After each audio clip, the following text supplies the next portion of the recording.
Hello, Guardians. Welcome back to Tower Casuals, the Destiny podcast. I am one of your hosts, Corey Deering, and alongside me, as always, is the Jotun Totem, the Mayor of the Deepstone Crypt, the Vault Dwelling, the Lore Archivist, as requested by the fans, and my favorite Destiny co-host on the Citadel. It is none other than Josh Finney. Corey, it's been a long 15 months to get here, but we are 5 sleeps away from the Witch Queen. 5 whole sleeps. It's so and if everything goes excited. according to plan, we are 1 sleep away from my collector's edition showing up before the Witch Queen launches. Ooh. I have been told to expect it to arrive tomorrow, but it is stuck somewhere in Georgia right now, so not holding out too much hope right now. Oh boy. I'm very excited. I'm seeing everybody who's been getting theirs over the last week and a half or so. I said we weren't going to read any of the scans until I had a physical copy in my hands, so I'm not having to read PDF scans. But I'm very, very excited to get this in my life. It's close. It's close. It's close. So close. You're going to be holding one of them hive ghosts in your hand? Yeah, I'll look like a total asshole, and I'll hold the Hive Ghost in one hand and the book in the other hand, like I'm some sort of like Destiny Renaissance painting. Can you wear like nothing but a fig leaf and a ghost in your Hive Ghost? No, nobody wants that. I think that breaks the TOS on 3 different platforms that we're a part of. No, I shan't be doing that, but I'll wear my Witch Queen shirt while I do it. Okay, that's fair. That's fair. Oh, man, it has been a whirlwind couple of weeks in the Destiny world. We had a Vidoc last week. We had some awesome trailers last week. We had the launch trailer this week, and an awesome bit of viral marketing that I want to talk about real quick. Some of it was planned, some of it was definitely unplanned. But yesterday, so we're recording this on Thursday night, the Thursday the 17th, we're recording this on Wednesday the 16th. For about 24 hours from Wednesday into Thursday, Savathun took over the Destiny Twitter account and absolutely just had her way with some of our favorite people out there in the community. Paul Tassi. God, I got to pull up some of the things that Savathun said, and I'm taking every single one of these things as canonical. The memes, of course, have not stopped coming ever since it happened. You can tell it's kind of reaching critical mass for everyone. Everyone's on board. It's spreading. The Verge is doing articles about it. It's great. It's funny. Some of the stuff is really funny. And did you see? So before you read Paul Tassi's thing, did you see the meme going around of him with it's like the Anakin and Padme on Naboo getting looking out into the water? Oh, it was amazing. So funny. It was so fun. That one was funny. That was good. Our friend Ray Apollo sent me a good one earlier this morning too. Me and him were sending Paul Tassi memes back and forth while we were trying to work. Oh God, where I gotta find where it is. We texted so much today. I gotta scroll back through everything. It's a web comic, and Savathun goes, "You fell right into my trap. Savathun casts Ratio plus Cope plus Seethe plus O Guardian Mind plus Touch Grass." And then it shows your light fades away, and Foolish Guardian 1, Foolish Guardian 2, and Paul Tassi. I could not stop laughing at some of these. But no, I saw the Anakin on the Naboo meme. My name is Bife Sheared. It was just like, I'm so sorry, Paul, but I had to do it. Let's see here. We gotta actually. So Xbox replies to Savathun and goes, "Not bad for your first tweet."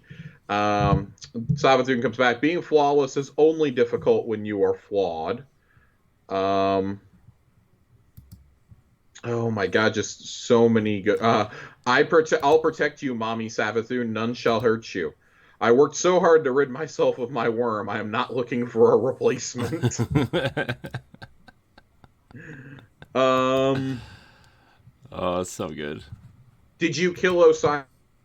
I left behind nothing of value, only some ragged scraps shaped like a man, but I'm sure you'll piece him together again. It's so good. Oh my god, it's so good. Would you like to become a gun? What if I never gave you the chance? That I'm searching for the Tassie one because there were so many good ones yesterday. As it keeps going, it's what do you plan to do about your sister? She is still a threat even to you with your newfound power. You can't run from her forever. How can you fight the god of war the same way you outwit the god of lies, little light? You don't. And then Paul Tassie, Savathun. No one in history has ever used the words. Okay, we got to give the full context here. Okay, so Savathun goes. This will be the mightiest of my works, a real Lulu of a scheme, an undying design.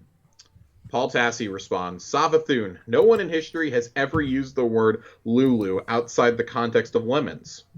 Savathun comes back. It's so good to stand and stretch, run my fingers through the grass. You should give it a try. As of the time of this recording, that response has over 13,000 likes. That's so funny. And he goes, ratioed by the Witch Queen, I'll never recover from this. It's incredible. Who runs a lot of the socials over there for Bungie did an incredible job with this. I'm very much imagining the President Obama meme of him putting the Medal of Freedom on himself. I'm very much imagining Griffin doing that with himself right now. Yeah. It's so good. It's oh man, so good. But that's not it. The Vanguard kind of got in on it this afternoon, talking about unauthorized broadcast and things like that. And then we started getting some teasers on Instagram, of all places. I guess the first time we've ever seen Instagram-specific marketing. Mm-hmm. And they are transmissions coming from someone named Imaru, which we've all kind of taken to think is Savathun's ghost and sounds eerily similar to Zer's voice actor. Referring to Guardians as war maggots. Cool. And pests. Basically, it sounds like they're going to they want to ambush us in the throne world. So is this going to be like a reverse public event? There's some interesting theories coming out about that. And last but not least, we had some great cameo videos come out from Lance Reddick and Deborah Wilson. Mm-hmm. Lance, he's done this several times, sending messages of inspiration to clans that request it. But he did it in his Commander Zavala voice, and it's great, addressing the clan by name. Deborah Wilson went incredibly far with this. She did about a 6-minute video.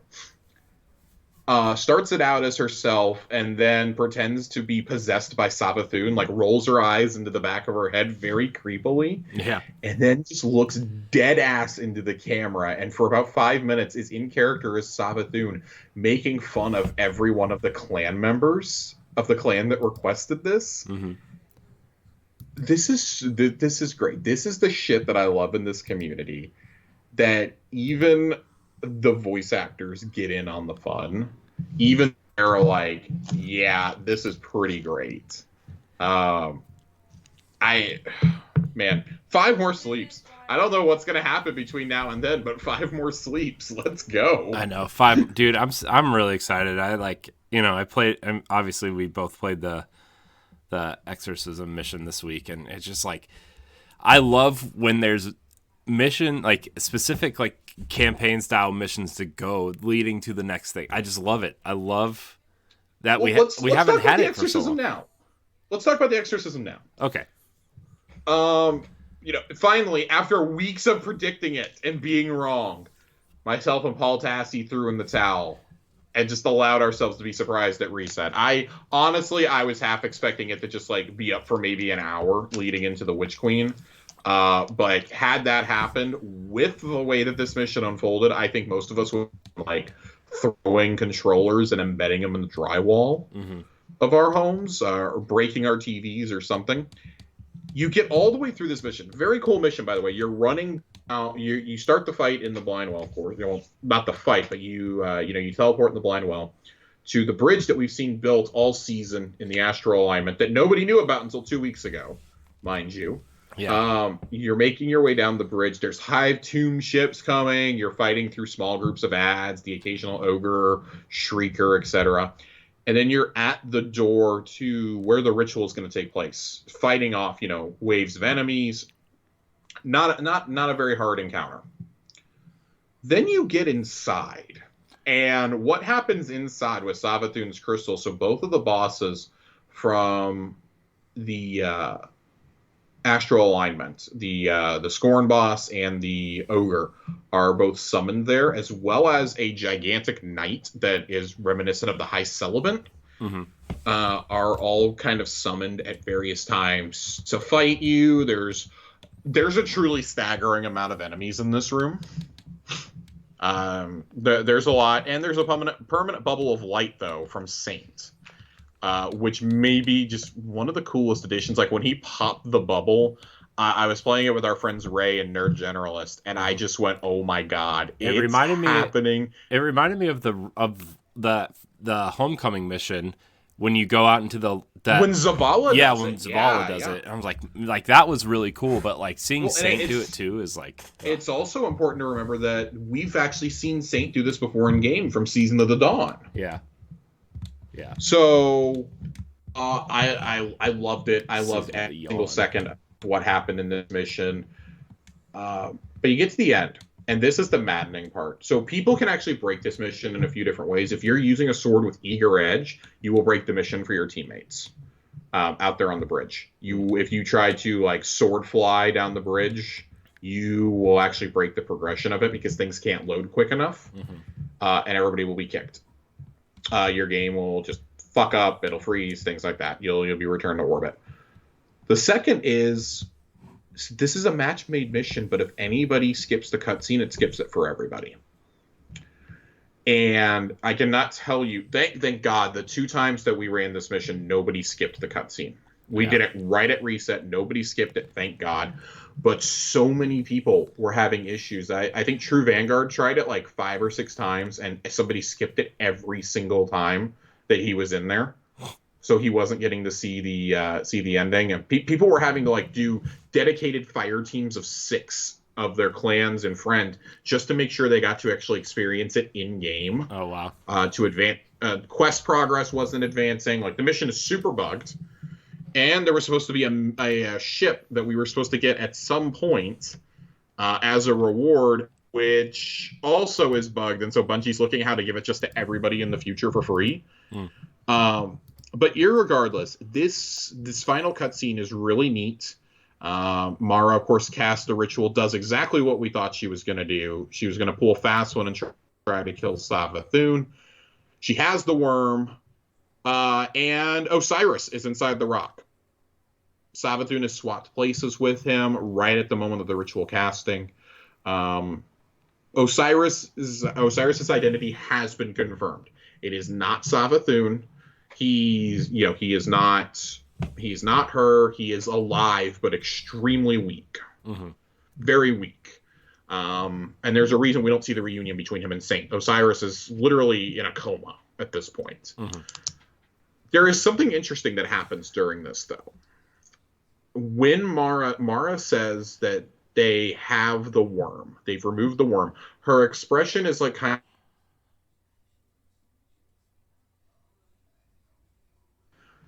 of... And so with knowing that detail, I want to read a listener question we have from our friend Joasis. Normally we save listener questions for the end, but his question and Lore Corner both tie into this moment.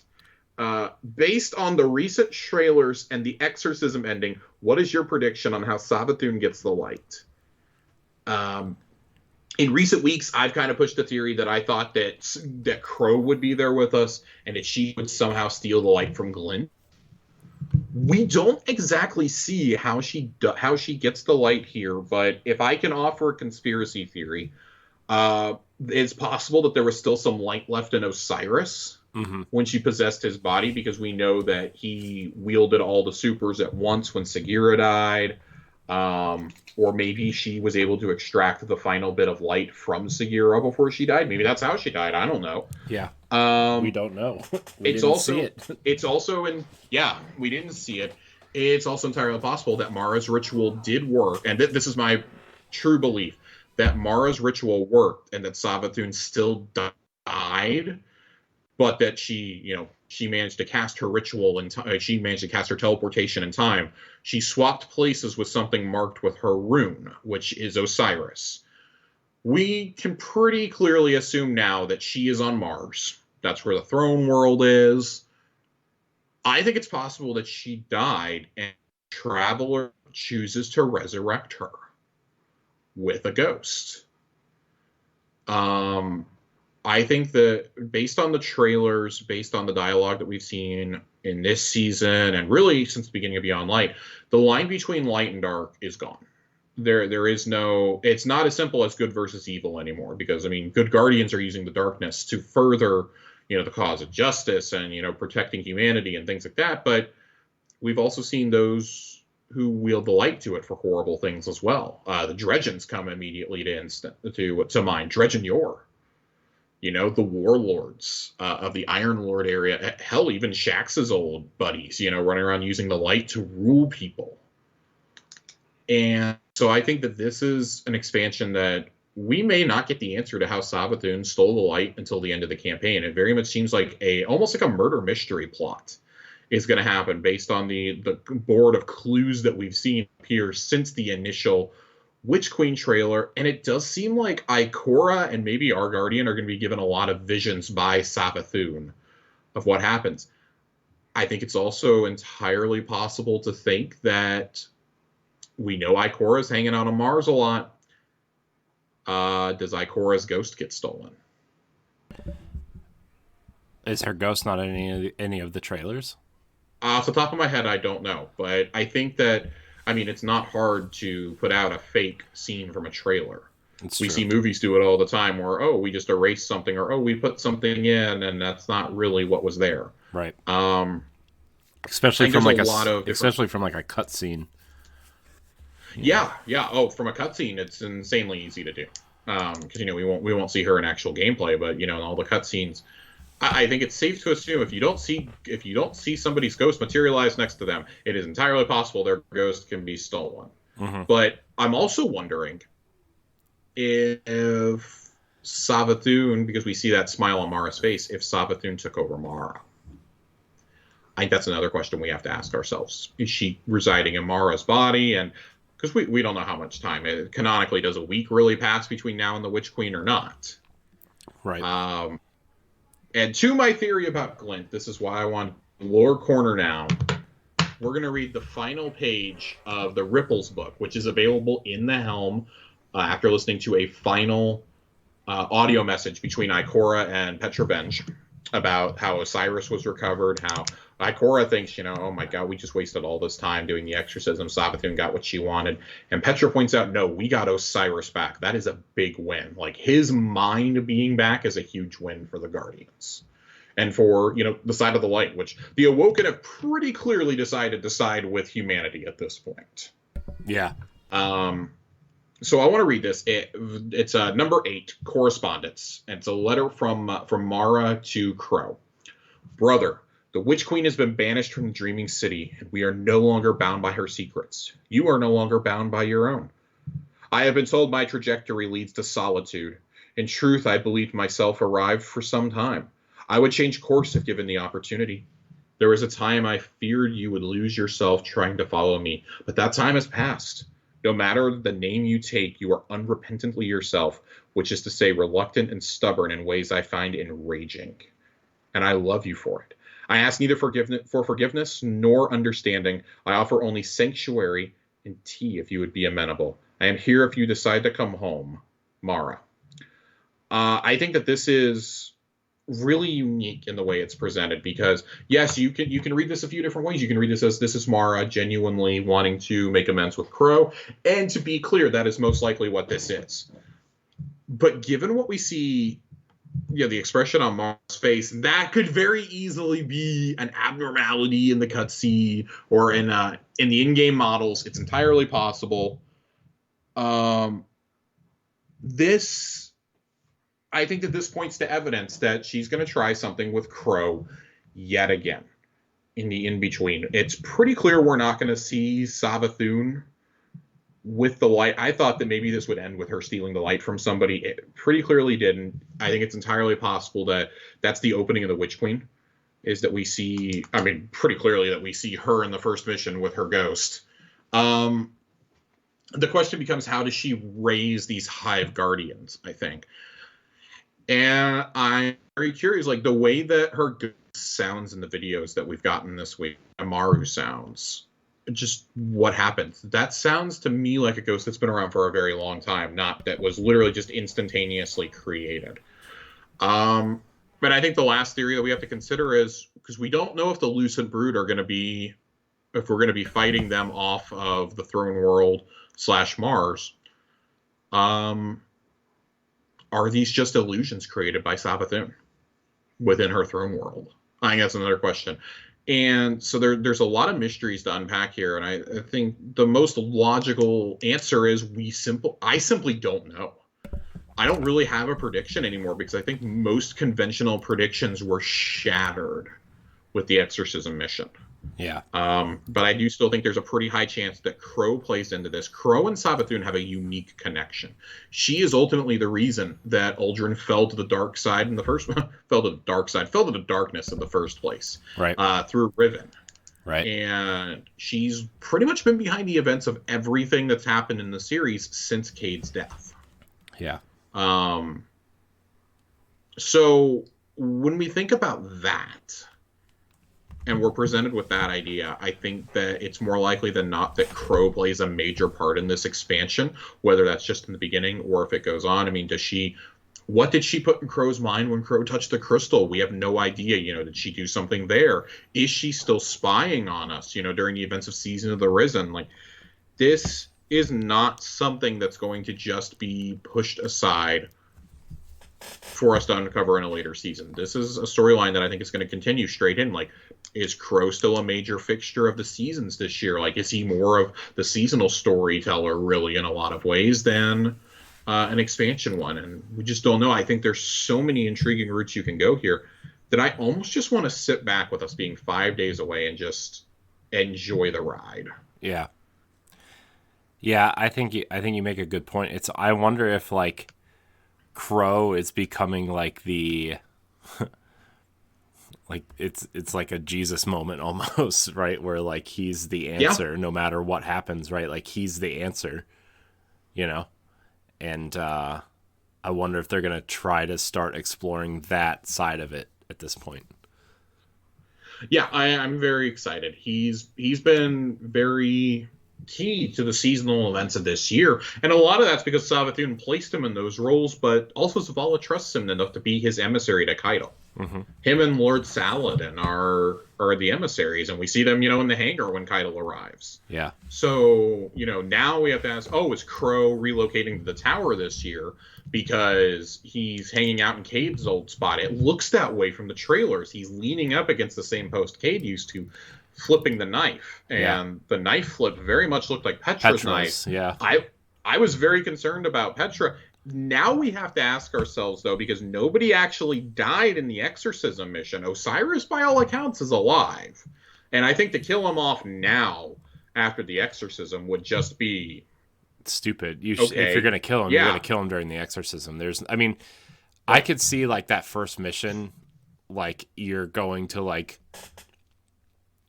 maybe meet up with Crow, rendezvous with Crow on Mars somewhere with Keitel, and Petra somehow gets killed, and then he picks up her knife or something. I mean, it is entirely possible. Or maybe he just has a knife that looks happens. like hers. That's probably the more reasonable solution, honestly.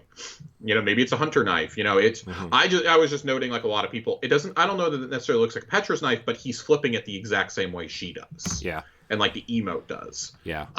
It's very possible it's just the hunter knife. Mm-hmm.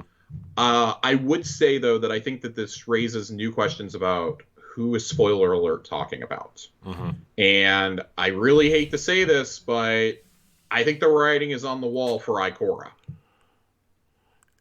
Yeah. It's not going to happen right away in the campaign, but I think the writing is on the wall that Ikora may be done at the end of this expansion. She may be done. And I think whoever spoiler alert is referring to will be dead by the end of the campaign. I could see them doing it to Ikora. I don't think it'll be Zavala. Yeah. I don't... If it's Zavala, because he just seems like he's part of the, not just because he's part of the seasonal storyline. Because if you're going to kill off Ikora or Zavala, it's gonna be in a main expansion. Yeah. But it really feels like with how heavy they've leaned into Ikora here, that could come. And I'll present one final one before we finally move on to the TWAB and to something fun we've got planned for the end of the show.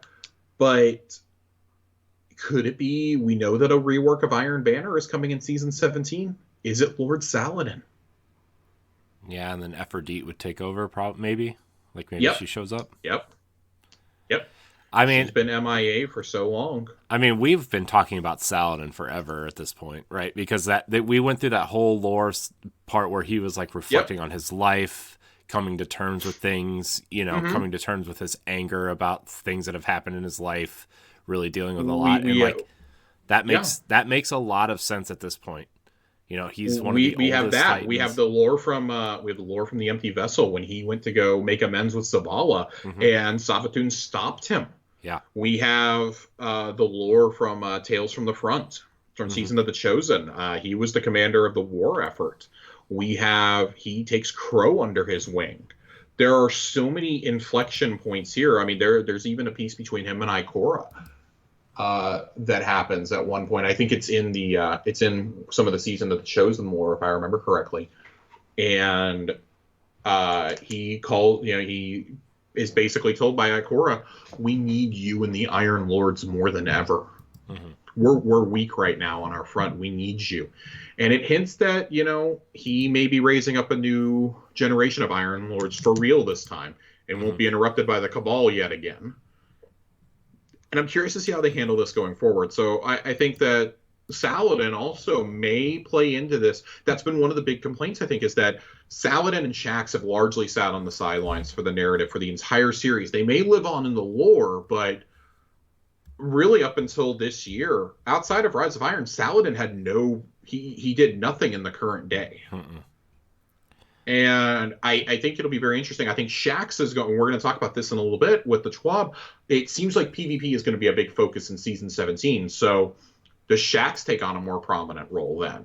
Yeah. And if so, do you really kill off Saladin before a major PvP season? Or do you leave him for the inevitable fall of the tower and he makes his final stand there? I mean, I think there's a lot of...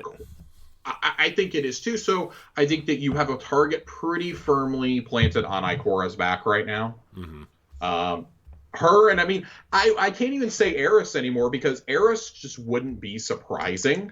It feels like Eris's time has been up for quite a while. She sat there and played around with the darkness. She's flirted with light and dark.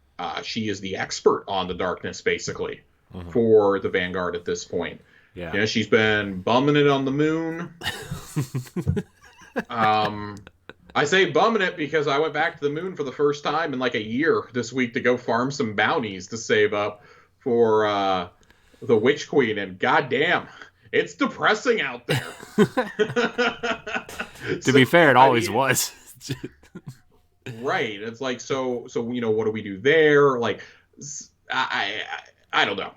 But those are questions for all of you to ponder along with the rest of us. We will have answers in 5 days, hopefully. If we don't get an answer in the expansion, I'm going to be really upset because this is going to drive me nuts until we get an answer about who was this for. Who's dead? Who's dying? Who's fucking dying? Hurry up and kill off my beloved fictional characters, Bungie. You don't think it's like... We're going to jump into the TWAB, though. You don't... Go ahead, Corey. You don't think it's going to be someone like Stranger, do you? Or Elsie, I guess.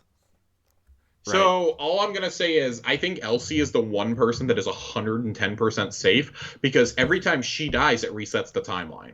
Okay. Maybe she dies at the end of the Light and Dark saga and it just resets Destiny. I would be so mad. I would be furious.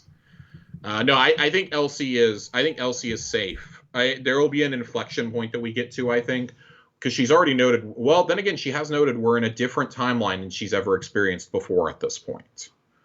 So while it is possible, I think because she has too many quests tied to her, she's safe. And I mean, maybe Eris is safe too, unless they're just gonna be like, oh yeah, the moon is just, there in perpetuity. And it's kind of frozen at a point in time, and that's why Eris is there. Oh, hey, here's a computer terminal with Eris's memories. Go get Xenophage with it.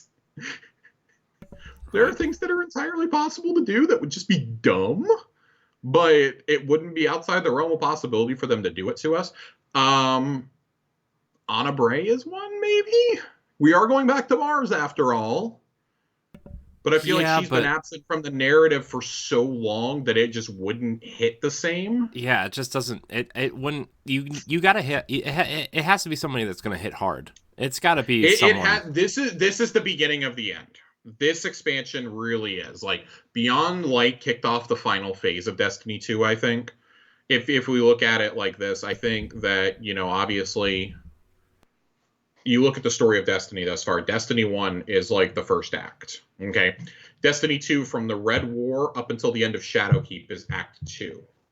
Savathun announcing her arrival in Season of Arrivals is literally, I think, the inflection point for the beginning of the final act of D2, of the final act of the Light and Dark saga. Yeah. The arrival of the Black Fleet is here. Everything is going really bad. Things are going real bad. Guardians are wielding the darkness. We're killing people in Trials and in the Crucible, canonically. It's really bad. And Lightfall is probably going to be our lowest point, I would say. Like, the actual Lightfall expansion, maybe the events leading into it. And very clearly something bad's going to happen. That name does not imply anything good, but they felt that there was enough of a story to need to do another expansion after, and another set of seasons. So I am curious to see how they rectify all of this and close it, because I firmly believe that by the end of this set of seasons, we're going to have the seeds planted for whatever comes next. We will start seeing teases of what could happen. I mean, there's an infinite way to keep these races that we've been interacting with throughout the story in the storyline. I mean, maybe when we go beyond the edges of the Sol system, we encounter Tortobal, and we help the Cabal resettle it and take it back from the Hive. Right. That still exists. Maybe we go to Fundament and cure it. Maybe the Traveler, somehow accompanies us and we cure it. We go to the Forge where the Vex are from. We finally learn the mystery behind the Black Garden. There's so many different things you can do here. What if we restore the Elixni homeworld? And, we recover, faster than light travel that we were developing before the collapse. And we're able to, we can fly from Earth to the fallen homeworld immediately to meet with Mithrax and his council. There's so many things that can happen in the future that I'm very curious, because we're getting deeper into the lore than we ever have for a main expansion. I feel like the appreciation of what comes next, if I could give a word of advice to everyone, it would be to familiarize yourselves with the story of Oryx and his sisters. To familiarize yourself with what happened on Fundament, with the Worm Gods. Like, clearly we're going to see flashbacks, but as we've all learned with Savathun, what we may see from her is not the truth. You think we'll see like versions of flashbacks from her, like as missions? I think we're going to piece them together. I think we're going to piece together memories and then get them all in a string at the very end. Like maybe like at the end of each mission, like you're recovering memories of Savathun from the Hive Ghosts, maybe as you crush them. Maybe you're obtaining new memories. Maybe, yeah. And maybe her ghost at the end comes and tells you the truth. I don't know. Yeah. Like, it seems like Imaru will be a main character. And, of course, I'm making a giant assumption. I could look like a fool on Tuesday morning, and that's not actually her ghost. But it really feels like he calls himself First Ghost. Come on. Yeah. But we are only a couple days away. I kind of want to just see what happens now. I look forward to coming back next Thursday and freaking out about the campaign and, about the intro to Season of the Risen and speculating about, we may have a raid trailer by Thursday of next week. Like, let's talk about, what's coming up with the raid. We know it's taking place in a pyramid ship. I'm so excited for what's coming. Let's get there, man. 5 sleeps. Let's do it. Let's sleep. What if we just did one really long sleep and woke up and it was here? I am going to be sleeping a lot because I will not be sleeping much next week. I don't think that's how that works. Let's go ahead and move on to that. I don't think you could just bank. I don't think you could bank sleep hours, Josh. I don't think that's how that works. I don't think you can either. But you know what? I'm going to catch up on my sleep this week. I'm going to buy a pack of Red Bull. I'll be good to go. Red Bull and beer is what's going to fuel my gaming next week. No, beer makes you tired. Beer does not make me tired. Fine, I'll do shots. Corey doesn't want me to drink beer. I'll do shots. Oh, God. Then you won't have any memories. I'll have a few bourbon and cokes. Yeah, if the story goes sideways, I'm just going to have a few bourbon and cokes to even it out. But, Corey, I was not planning on this being a long show, and that's part of why I came up with what I want to talk about at the end. We are going to fly through this absolute monster of a TWAB because it's all about Gambit. Gambit, and all the changes to it. We were told to temper our expectations last week, and man, I was feeling down. I was telling our friend A1 Johnny that if this was not a major rework of Gambit, they have built it up way too much. They have waited too long to curtail our expectations. But let me tell you something. They really delivered it. They delivered with this. There's a whole lot from Alan Blaine, who's the principal designer behind Gambit, in here, and the philosophy for the Gambit team of what it should be like. I'll let you guys read that on your own. I want to conserve my voice as much as possible with what's coming. The upcoming changes for Gambit fall into 5 categories, though: the core activity, the ammo economy, primevals, invasions, and rewards, which, to be fair, basically encompasses everything except for maps, ? Core activity changes. This is a big one, and this may be the thing I'm most excited about. Freelance Gambit is a thing. Oh, boy. Josh's excited.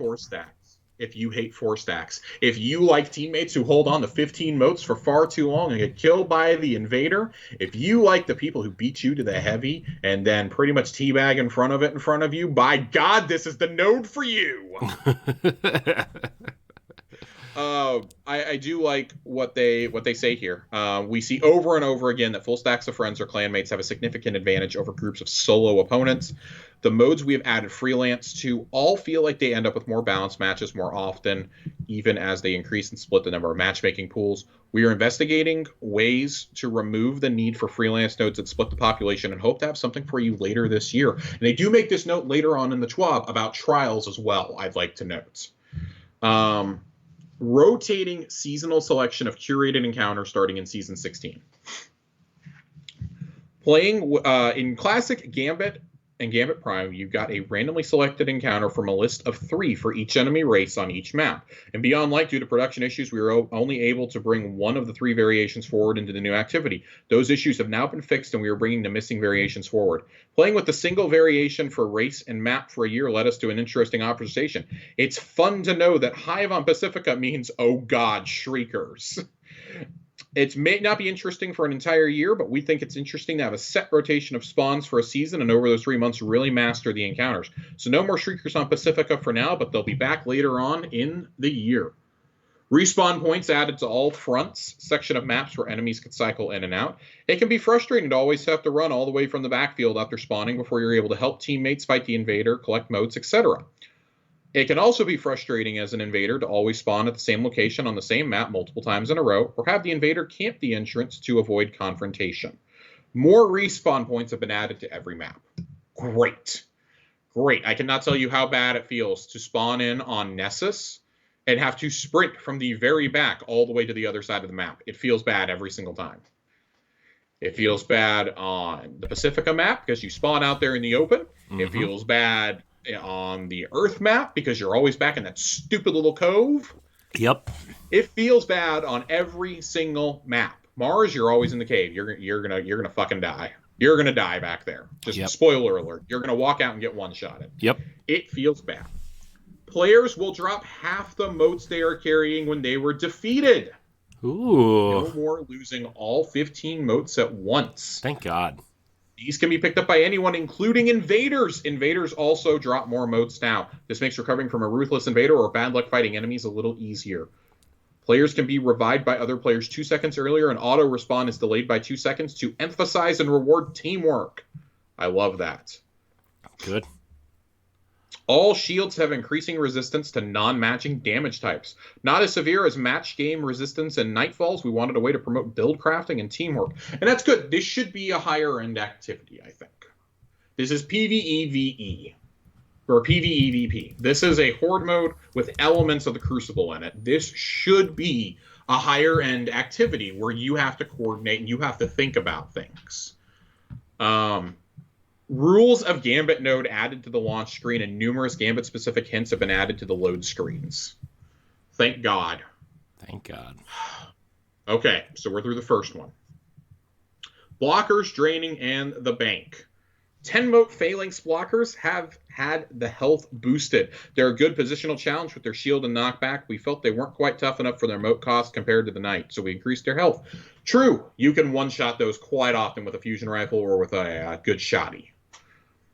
15 mote knight blocker gains a stasis attack. I do not like the explanation here of they plan to pull its health down. We felt it was a little too beefy. I totally agree there, though. But they do they have some philosophical changes thanks to the ammo economy that, okay, I can see this. I still don't think that you needed a stasis attack. I think that the flame attack was way more enough. Mote drain from multiple blockers continues even if the opposing team is in primeval phase. I love that. It will not pull the team that is fighting the primeval out of primeval damage, but what it will do is it will make it to where the opposing team can catch up a lot quicker. So it's also an incentive for you to keep sending those giant blockers and for the other team to have to deal with them.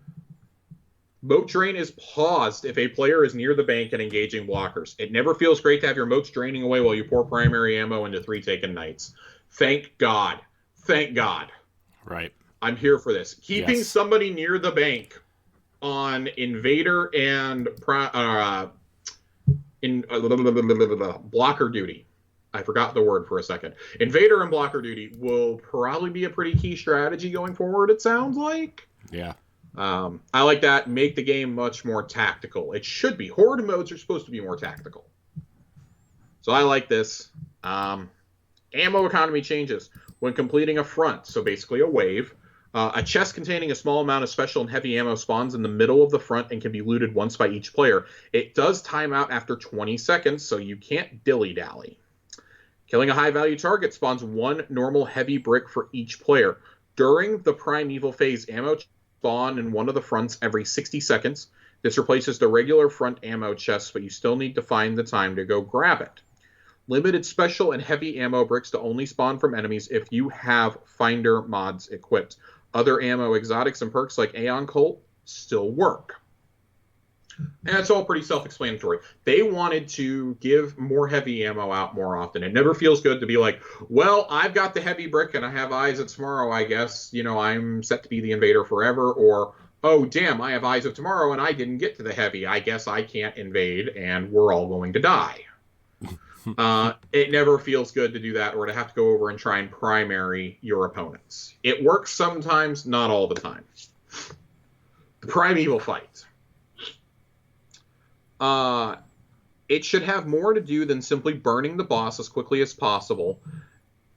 And its mechanics shouldn't be complex, but should require about as much tactical play as a high-end strike boss. Primeval Health and Slayer Stack bonus returned. Burning the boss after 3 rounds of Envoy should be just as easy as it is now, but burning him after just 1 or 2 should be significantly more work. Envoys now spawn with friends out in the fronts rather than in the back area. They have reduced health and are no longer affected by Slayer stacks and have varied elemental shields.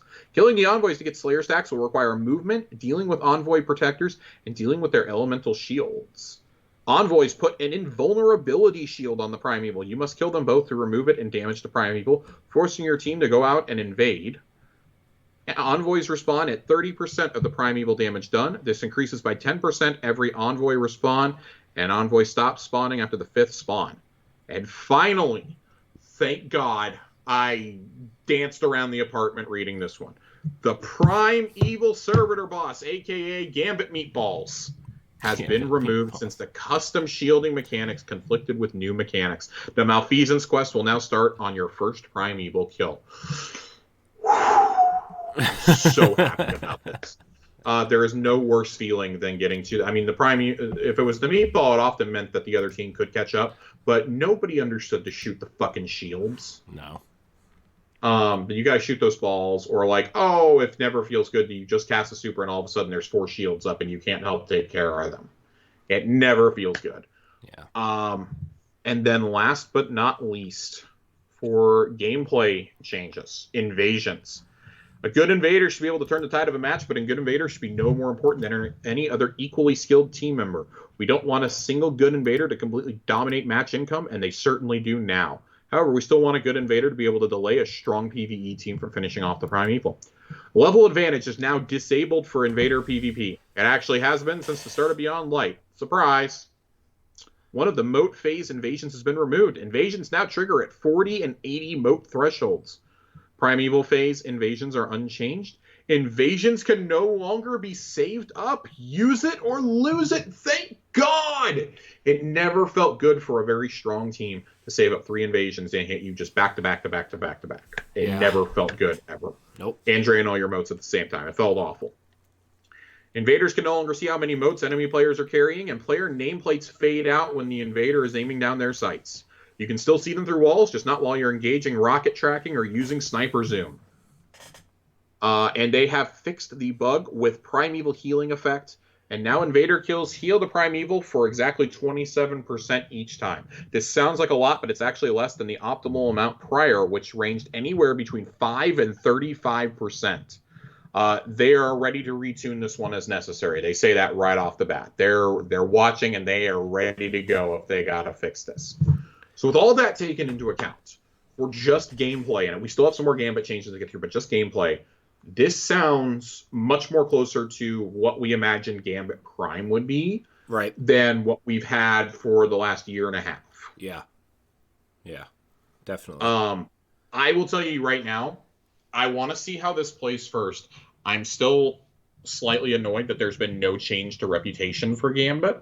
Mm-hmm. Vanguard got another pass this coming season. In Season 16, Gambit did not. They said they wanted a full season with the changes to see how that went before they decided to increase rep.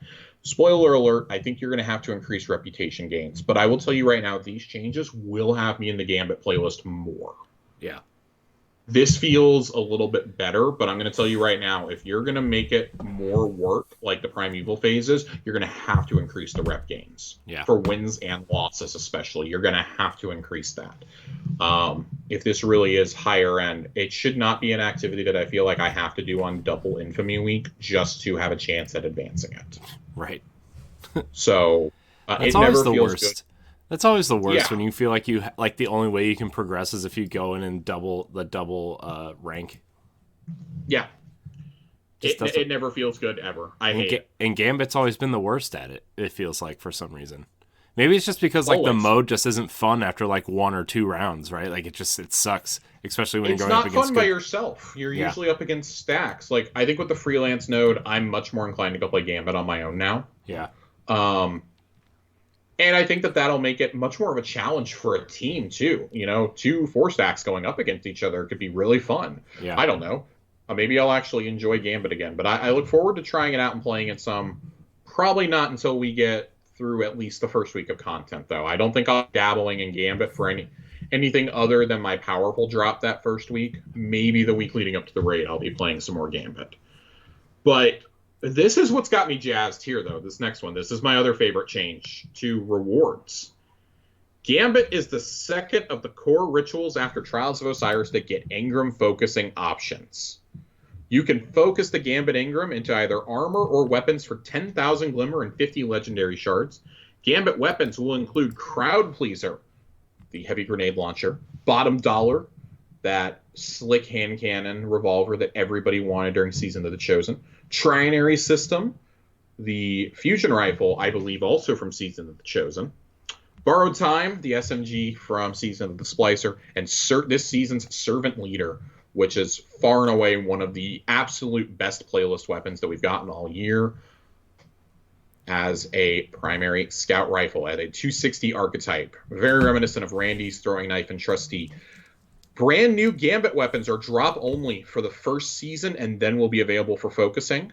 We expect to expand Drifter's focusing options further during upcoming seasons. So for me, this screams that they will probably start rotating back in, similar to how Trials has, some of the older Gambit Prime weapons.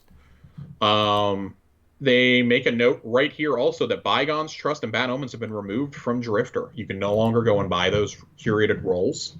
2 of those have been useless for 15 months now. If you do not have a tracking Bad Omens in your vault, tracking with cluster bombs, and you have it unlocked at Drifter, go buy it.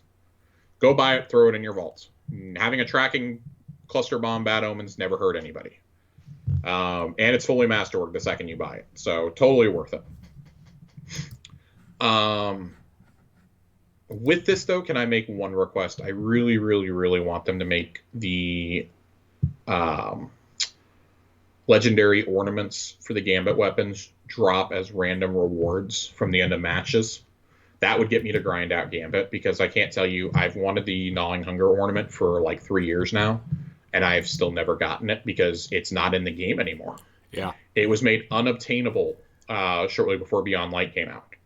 So that's really frustrating to me. I'd like that. I'd like the Night Watch ornament. I have the Bad Omens one, and it's really cool. I would really like to get those legendary ornaments back, though, especially if these guns are not going to be going away. And if we'll be able to, we don't know, maybe we'll be able to craft these at the crafting table later on in the year. End of match drops. There is a Gambit memento for weapon crafting. It can drop after any match. Older Gambit shaders now have a chance of dropping at the end of each match.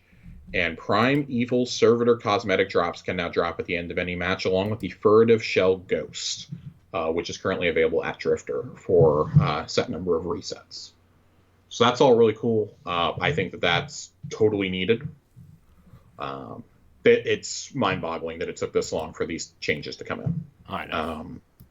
But Drifter getting reworked for his rewards is not something any of us had on our bingo card for this season. I think it's assumed, they're not doing it with anybody. Cool. And now it looks like we're getting it with Drifter now. All signs point to Zavala and Saladin getting it next season. Yeah. But I wouldn't be surprised to see Zavala's changed to Shax just so they can keep the PvP theme going. Right. Oh, excuse me, we were getting Banshee this season. I'm sorry. We were getting Banshee this season, who also sorely needed that change. So turn in your your parts, your weapon parts. Your weapon parts. God, dude, I've got 30,000 of those things still. I've been turning them in, but at this point, I've got everything that I want. There's nothing more he can give me that I care about. I'm not going to sit there and turn in 30,000 weapon parts. Did they say what we're getting in place of that? In place of weapon parts yet? I don't think we're getting anything. I think now just whenever you dismantle weapons, you get legendary shards, you get glimmer, and you actually get rep with Banshee that way. Okay. When you dismantle things. The future of Gambit and Gambit Labs. Kind of a timeline for some changes. The daily Gambit bounty objectives are generally fine, but some of the repeatable bounties have onerous completion requirements. We're taking a pass on these, but they won't come all at once. Sometime this season, we will be adjusting the completion amounts of most repeatable bounties. Weapon kills will go from 25 to 15, melee and grenade kills from 25 to 5, and super kills from 15 to 10. In Season 17, we will make additional tuning changes and adding 3 new bounties. And throughout the year, we will also add bounties specific to Light 3.0 upgrades. And then Gambit Labs, there's a huge thing here to play with some of the core invasion concepts. These will run for 1 week each and will take over the base Gambit nodes. Invasion Swap. This variation plays around with who gets the benefit from triggered invasions. During the moat phase, instead of opening your own invasion portal at 40 and 80 moats, you instead open your opponent's invasion portal. We expect this to completely disrupt the accepted meta for how and when to deposit and invade. We're looking forward to seeing the clever strategies and counter strategies. And then Moat Thief. The original concept of the Invader was Guardian as a taken terror, overpowered and dangerous, something new to have to fight. While that's compelling, we don't believe it's the only compelling Invader fantasy. We believe the sneaky Moat Thief is worth exploring too. Maybe there are more? Normal moat drain from having 2 blockers is disabled. Instead, every second the Invader is invading, 1 moat drains directly from your bank to the Invader's bank. That actually sounds really dope. Yeah.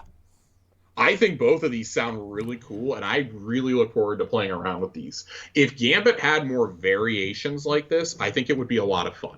Like, you could have Classic Gambit, have the mode as it's going to exist next season be called Classic Gambit, and then Gambit Invasion Swap and Gambit Moat Thief as, like, timed modes once they're out of labs. Have those as, like, a once-a-month thing. We're going to surprise you with, kind of like how Iron Banner is. 3 times a season, we're going to give you Invasion Swap or Moat Thief for a week. I think that would be really cool. That would force you to stay on your toes. Make those maybe the weeks that you offer double XP or something to get people in to play these fun modes. I want to play these before I heap too much praise, but I like the idea on paper of both of these. Yeah. Definitely introducing some new objectives. I think Gambit overall really needed those. And then what about Trials? Fear not, Trials fans. We still have some changes planned for you. As we discussed earlier this season, we're going to continue to liberally schedule Capture Zone and freelance weekends, as well as the upcoming Reputation updates. For Season 16, we're moving to a schedule of 7 maps for the season, one of which you get to decide. Expect a survey to come out in the next few weeks to vote on the final map. We also have adept reward changes coming for Season 17, and we'll preview those later this season. Oh, man. What's next, you might ask? We're still ironing out the details, so don't have anything to share today, not even a lore drop. However, we're planning to make the next 4 seasons a banner year for Rituals. We hope our Season 17's plans spark joy for everyone. I am very excited for all of that. That just sounds incredible. Yeah. Trials has been the best it's ever been this season. Of course, I know that if you tried playing it in the last couple months, you're probably thinking, Josh, you are high off your kite. It was really cool when so many people were playing it at the beginning of the season, and I really hope that that energy continues for the first couple seasons of Trials now in the Witch Queen. But who knows if it's going to actually happen. I look forward to going in trying to get at least a couple rolls of Summoner and of whatever the new weapon is. And we'll see where we go from there. This sounds awesome. I look forward to getting the new Gambit weapon, and getting the memento that comes from Gambit. Trying out Moot Thief, like all this just sounds really fun. I have some skepticism because Gambit is traditionally the weakest of the ritual areas outside of how Trials was until this season. I would say it's definitely the weakest. Yeah. But we'll see. This is a bigger change for Gambit than I think any of us were actually expecting. But it's been so long since they gave a lot of care to Gambit. We've gotten base updates ever for Gambit, and that was with Shadowkeep or that was with Gambit Prime and with Beyond Light. We go about 18 months without any updates to Gambit, it seems. Mm-hmm. Yeah. And by updates, we mean no updates, like not even maps. Yeah, so. By updates, we mean jack shit. Whew.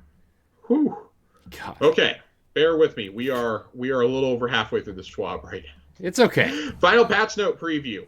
I don't typically read patch notes, but a lot of this is actually stuff that we need to talk about. However briefly it is. Ritual rewards. Starting with the Witch Queen, Ritual playlist rewards will be upgraded to grant specific ritual gear, weapons, mods, armor, and no longer be granting rewards from the general world loot pool. Crucible will grant Crucible gear, Vanguard, and Gambit. Engram focusing is currently only available at Saint and the Drifter. World Engrams will continue to be granted at major ranks on ritual vendors, just for a little variety. Gambit, Crucible, and Vanguard rituals are receiving updated armor rewards for the expansion release, and these share the same base appearance, but slight differences in decals and coloring to represent each ritual. I do not really care for so the Hunter, let's start with the Titan. The Titan looks like a Hunter here. I want to start with the Titan. It's a non-chunky piece of armor. Thank God. Titans can rejoice. I'm tired of being fat. There are no rain gutters on your arms. Thank God. I'm tired of being fat Titan, okay? Why do you think I still wear the Iron Banner chest piece from the second season of Shadowkeep? Yeah, this looks like the most compact Titan set we've seen in a long time. Thank God. The helmet Hunter looks cool too. It does. Cool. I like the chest piece personally. Okay, cool for a Titan helmet just means it's not as ugly as the rest of them. I'm just gonna throw that out there.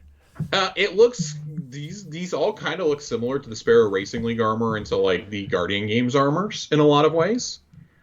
In fact, the Hunter armor is almost exactly the Guardian Games armor that I paid for last year. Mm-hmm. I'd like to note that. I'm not a huge fan of how the Crucible logo is just like plastered on this Hunter, but I can dig it if the Gambit appearance is like black and green or black and white. I could really dig that. Of course, a lot of us have been playing with transmog for about a year now, or have universal ornaments, so this doesn't really affect me too much. It's for newer players, and it'll make them look kind of cool. The best piece of all of this, though, is that Warlock Duster. They don't have a dress, finally. They finally don't have to wear a dress. Just... I love how this looks. I will actually go get probably the Gambit and maybe even Crucible sets for my Warlock. Even the Vanguard set doesn't look bad there. It's that you don't look like a traffic cone. You don't have, a Zavala tattoo on your ass. It looks decent. I don't hate these armors. This is miles better than the bullshit that we got with Beyond Light. Yeah, I kind of like the Hunter set, except for like the pants look like just sweatpants. He looks like he walked into They've given us quite a bit of sweatpants over the last year. It's getting kind of annoying. I mean, we to be fair, I don't really pay attention to Hunter sets because I don't play as a Hunter, but like this just looks like we've gotten a lot of Adidas pants in the last year. Like the snapaways that you can just rip off. No, that would actually be hilarious and great. No, I'm talking about the ones that you like. If it's cold and you're wearing basketball shorts at home, but you have to like venture out, the pants you can like kind of pull on over your shorts. At least that's what I use them for. Yeah. Mine are not snapaways. Nobody needs to see me doing that. But true to my Hunter, that's how I've been dressed, is that and a hoodie for much of the last like 3 months. You know what? You know what these pants look like though, for real? Remember the mid 2000s, the khaki pants that you could zip off to make shorts? Oh my god, dude! They went to fucking Dick's Sporting Goods for the pants, and they went to like Buckle for the top. Yeah. Oh my god, we look like assholes. Like, dude, there's a fucking pop cut. God, we look like assholes. Remember those like this. Remember those like $160 like hoodies that Ubisoft tried to sell as like Assassin's Creed hoodies? I do remember. With like the stiff collars and like the hood that kind of like tucked back in and that you could flip I'm cosplaying as fucking Ezio. You are, pretty much. That's what my Hunter is doing right here. Mm-hmm. They're just celebrating the Ezio collection coming to Switch this week. You're gonna run like dog shit too. Returning Crucible maps, Eternity and Vostok return to the Crucible on February 22nd. If you need a reminder, Eternity is the one that is set in unknown space, similar to where it's set in. Eternity, like it says. It is set in Zer's realm, where he hosts his little game show for Dares of Eternity. Yay! And Vostok is the one that takes place on Fellwinter's Peak. So everybody hates that map, apparently, except for like me, Johnny, and Bife. the three of us were all very excited on Twitter today. Bife was very excited. Of course, John and I were excited in our own private messages. We cannot wait to use Cloud Strike down the lane on that map. I don't think that map's that bad. I think it's better than Eternity. It's definitely better than fuck Eternity. I hated Eternity. I hate Eternity. Eternity is my least favorite PvP map, maybe ever in Destiny. That's not true. Jesus Christ. I will. No, that is absolutely the worst. Far and away, that is the worst. Eververse, no changes. Kind of interesting explanations here.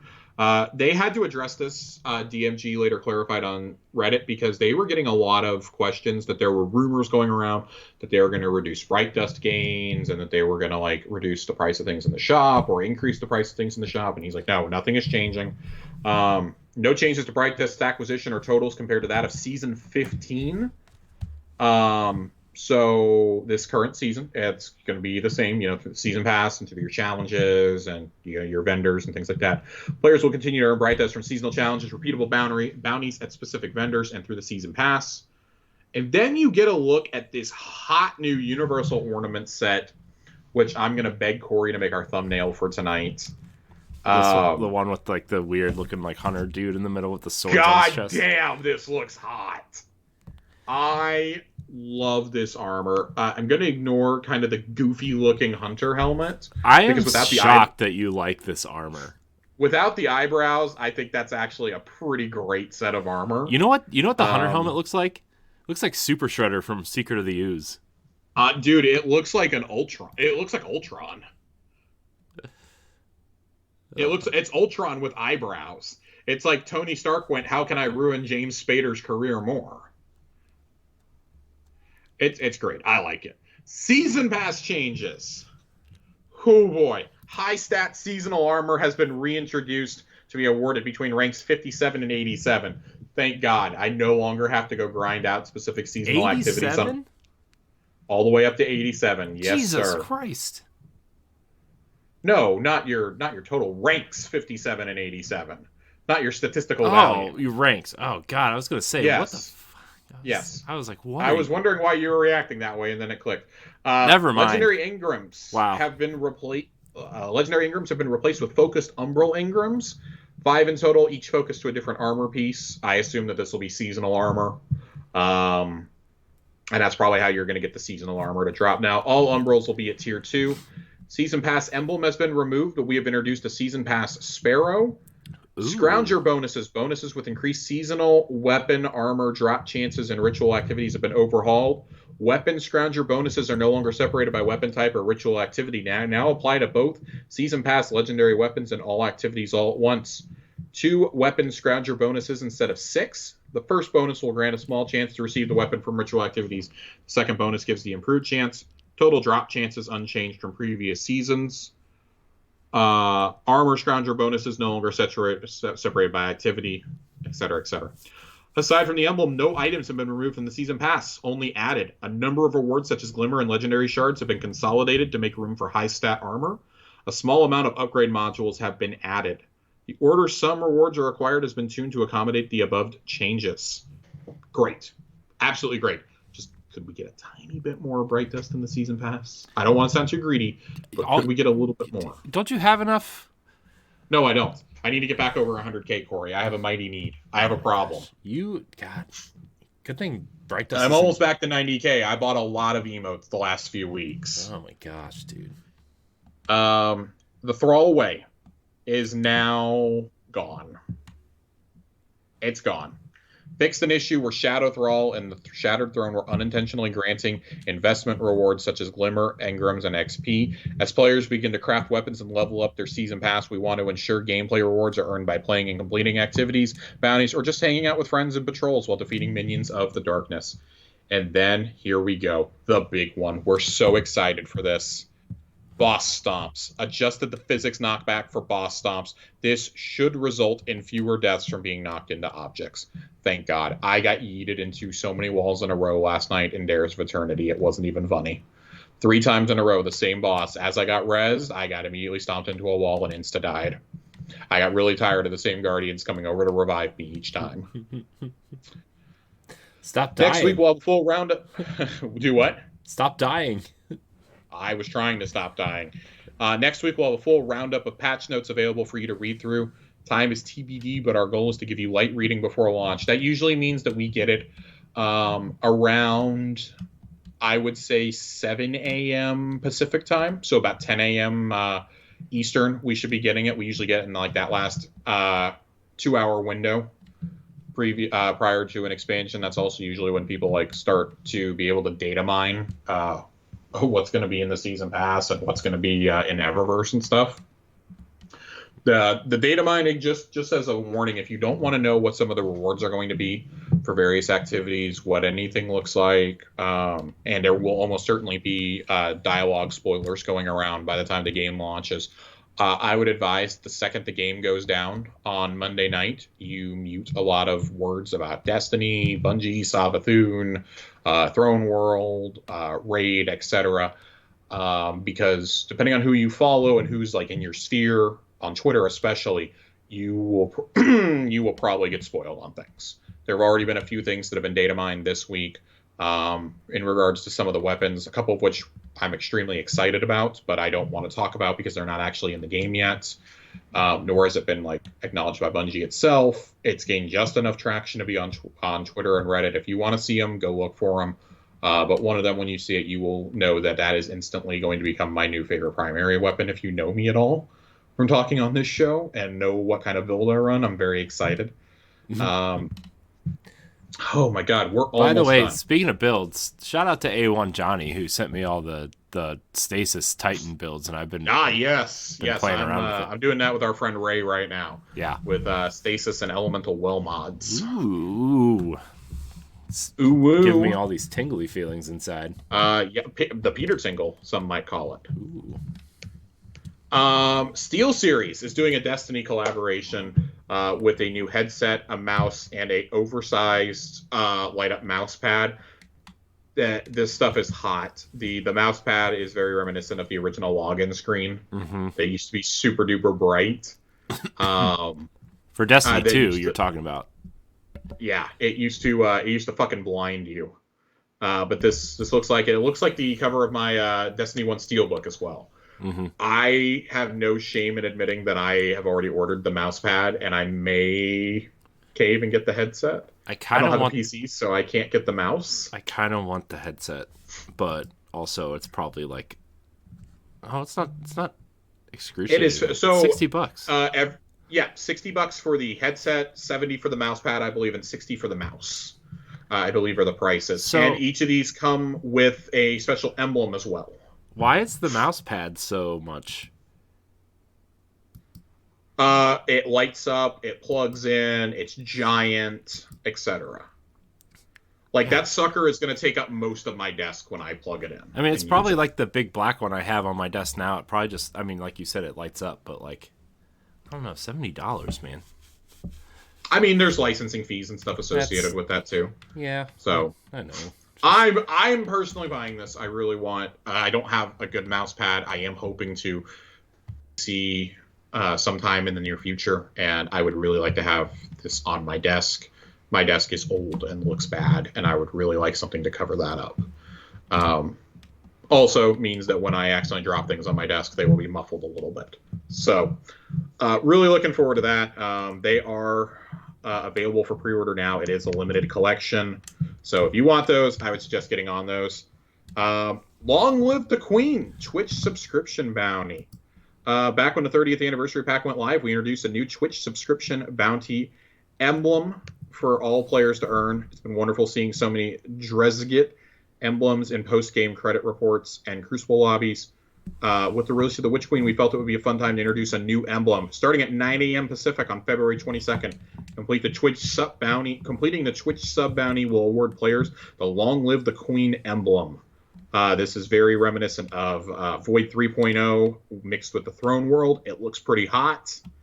I will be checking out some streamers over the next week and dropping a sub or two if they have the extension enabled with some smaller streamers especially, big ones like Datto, Glad, Aztecross, Fallout. I love you guys, but I don't think y'all need my help as much as smaller members of the community do.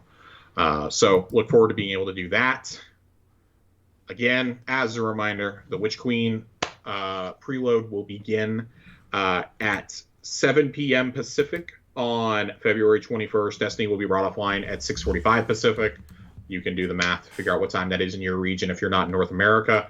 It will be brought back online at 9 a.m. on February 22nd, and it will be playable on all platforms and regions. There is a PS4 PSA here.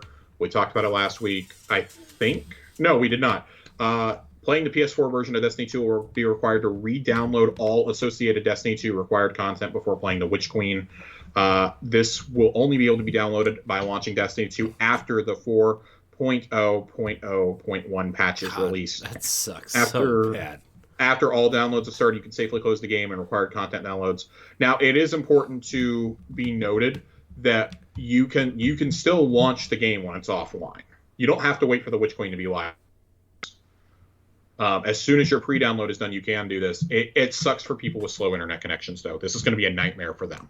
Yeah. The servers are going to be overloaded. There's over a million pre-orders for this game. I am not looking forward to anybody who has a PS4 having to download this. Yeah. PS4 download Destiny 2 and all required content will be large, but players will have a smaller installation size once the download is complete. This should help improve the download and install future PS4 patches, which those patches typically require you to re-download the whole game, to my knowledge. Yeah. So that is absolutely terrible. The Wayfinder's Compass rotation mods are rotating on a 2-day rotation from now until the end of the season. It's a little late for them to tell us this now. By the time you're listening to this, the first rotation is completely gone because it started on the 16th, but you still have a chance to grab the last 2 rotations of mods on the 18th and on the 20th, respectfully. Bungie Rewards went over that last week. Gift sub bounties, just talked about that. You guys know about the content vaulting. And, man, I think that is that's about it here. That's it. That is it for this week's TWAB. Go fucking team. It's huge. It's a lot there. Definitely encourage you guys to go read through it on your own. Like always, whenever we have a very big TWAB like that. But we're gonna move into our last thing. I wanted to kind of reminisce about the year here at the end, but I wanted to do it in a fun way. I know we've been going for quite a while already. We've been going for a little over an hour. So I want to make this brief, but I also want this to kind of be a celebration of where we've gone in the last year. And some of our favorite things. I came up with the first ever Tower Casual Ghosties Awards. The Ghosties. The Ghosties. I was trying to think of something better, and I couldn't. And so this is what you got as a result of my sleep-deprived brain. You could have called them the Bungies. I didn't want to call them the Bungies, because then that would imply that I'm going to talk about other Bungie games, and I'm just not. We have talked quite a bit of Halo on this show. We have talked quite a bit of Halo, and hopefully we will not be talking about Halo for a long while on this show now. So we have 343 doesn't think you're going to be talking about Halo for a long time either. Apparently. Talk about that one. We have some fun categories here.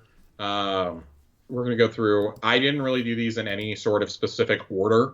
But figure as we go through this, if we have any discussion to be had, some of these things we've talked about ad nauseum, so we're just going to kind of fly through them. But other ones are kind of room for some introspection. And of course, we're going to close it out with the lore awards at the very end of the year, at the very end of this list. So let's get to it. Some of these will vary from like 3 to 6 nominees for each one. Depending on what I could come up with. And I really didn't solicit too much input on this. Something I just kind of wanted to put together. I was laying awake thinking, man, this would be really cool. It would be really cool to do something like this for Destiny. For those of you who don't know him, Khalif Adams over at Spawn on Me did an awesome thing called the Spawnies a few weeks ago. He worked for several months putting it together, had a lot of high-end production value. This is not that, but that did encourage me to think of doing our own Tower Casual Awards and to put a lot more preparation and work into this next year. If anybody wants to make some fan art of Ghost in a tuxedo with like a monocle and a top hat, I would love you forever. Let's do it. Somebody do it. Somebody do it, and I'll give you $10 in silver. That's all my budget can allot right now. But I will. I'm kidding. I will buy. I will genuinely give you a pack of silver if you give us some awesome fan art. So let's go ahead and jump on into it. Best story beat of the year. Savathun's impersonation of Osiris, The Journey of the Crow, The Alliance with Keitel and her empire, the bromance between Saint 14 and Mithrax, and of course, Lakshmi's coup of the Tower leadership. Corey, what's your pick for this one? I mean, I think the obvious one is Saint 14 and Mithrax. I mean, between us. The Homer answer from a Titan. I've been playing through the Splicer storyline with our friend Ray and trying to get him caught up on everything. We're probably going to finish up Aeger's Scepter tonight after the show, actually, as his final thing. But I'm inclined to agree with you. I think the cutscene is really cool. I think that they gave us the story of the saint. I mean, besides the cutscenes and stuff, like especially that final one where they're like back to back, like incredible. But like incredible, the turn of you see Saint 14. You know, I mean, essentially he's like a Elixir racist. You know. Until this is the point where he turns and now he's his buddy with Mithrax is like, that's an amazing story to tell, you know? And I think that that's a powerful one, especially what we kind of all went through in the last few years, you know, as a society. Like that's like a majorly great. I mean, we had a whole episode on like how Destiny kind of tackled racism better than anyone. Right? Yeah, it's funny that a game involving space wizards, pyramid ships, and a gigantic ball tackled xenophobia and racism. You forgot the creepy lady with the 3 green eyes. Forgot about her. Forgot about the meat puppet called Osiris. Space dragons. There's space dragons in this game too that talk, but they don't talk out loud. They talk in your mind. There's a whole bunch of wacky shit in this game, and somehow it tackled those themes better than just about any other game that I've played in the last couple of years. Which I think is a testament to the diversity that Bungie has gotten that writers in the last couple of years. And I mean, I know that we're talking about this on the backside of the IGN report from December from Rebecca Valentine.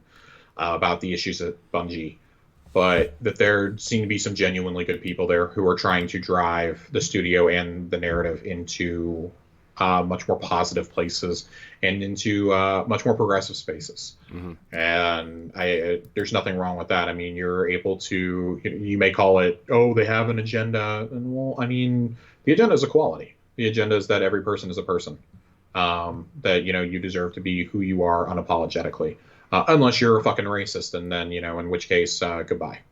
You're racist, you're a homophobe, transphobe, but there's no place for you in this community or at that studio. So, not going to get up on my preachy high horse again. We've had too many of those talks on this show over the last year, last 2 years really, since we started Tower Casuals. But I'm almost inclined to agree with you on Saint 14 and Mithrax. I think that's the funnest story beat for me. Yeah. I think that cutscene is the best. Man, it's so hard. Like, I think all of these are great. I'm just saying, if Numbskull, Numbskull's been doing those awesome 12-inch statues. Which, by the way, finally pre-ordered my Cade one. By the way, I haven't ordered my Cade one yet. I have too many other things that are like $70 that I have to buy from Bungie right now. Yeah. So, but if they don't give me one, that's like $120 of Saint 14 and Mithrax back to back like that. Oh, dude, I would cry. I would cry. That would just be the absolute best. That's all I'm saying. The absolute best.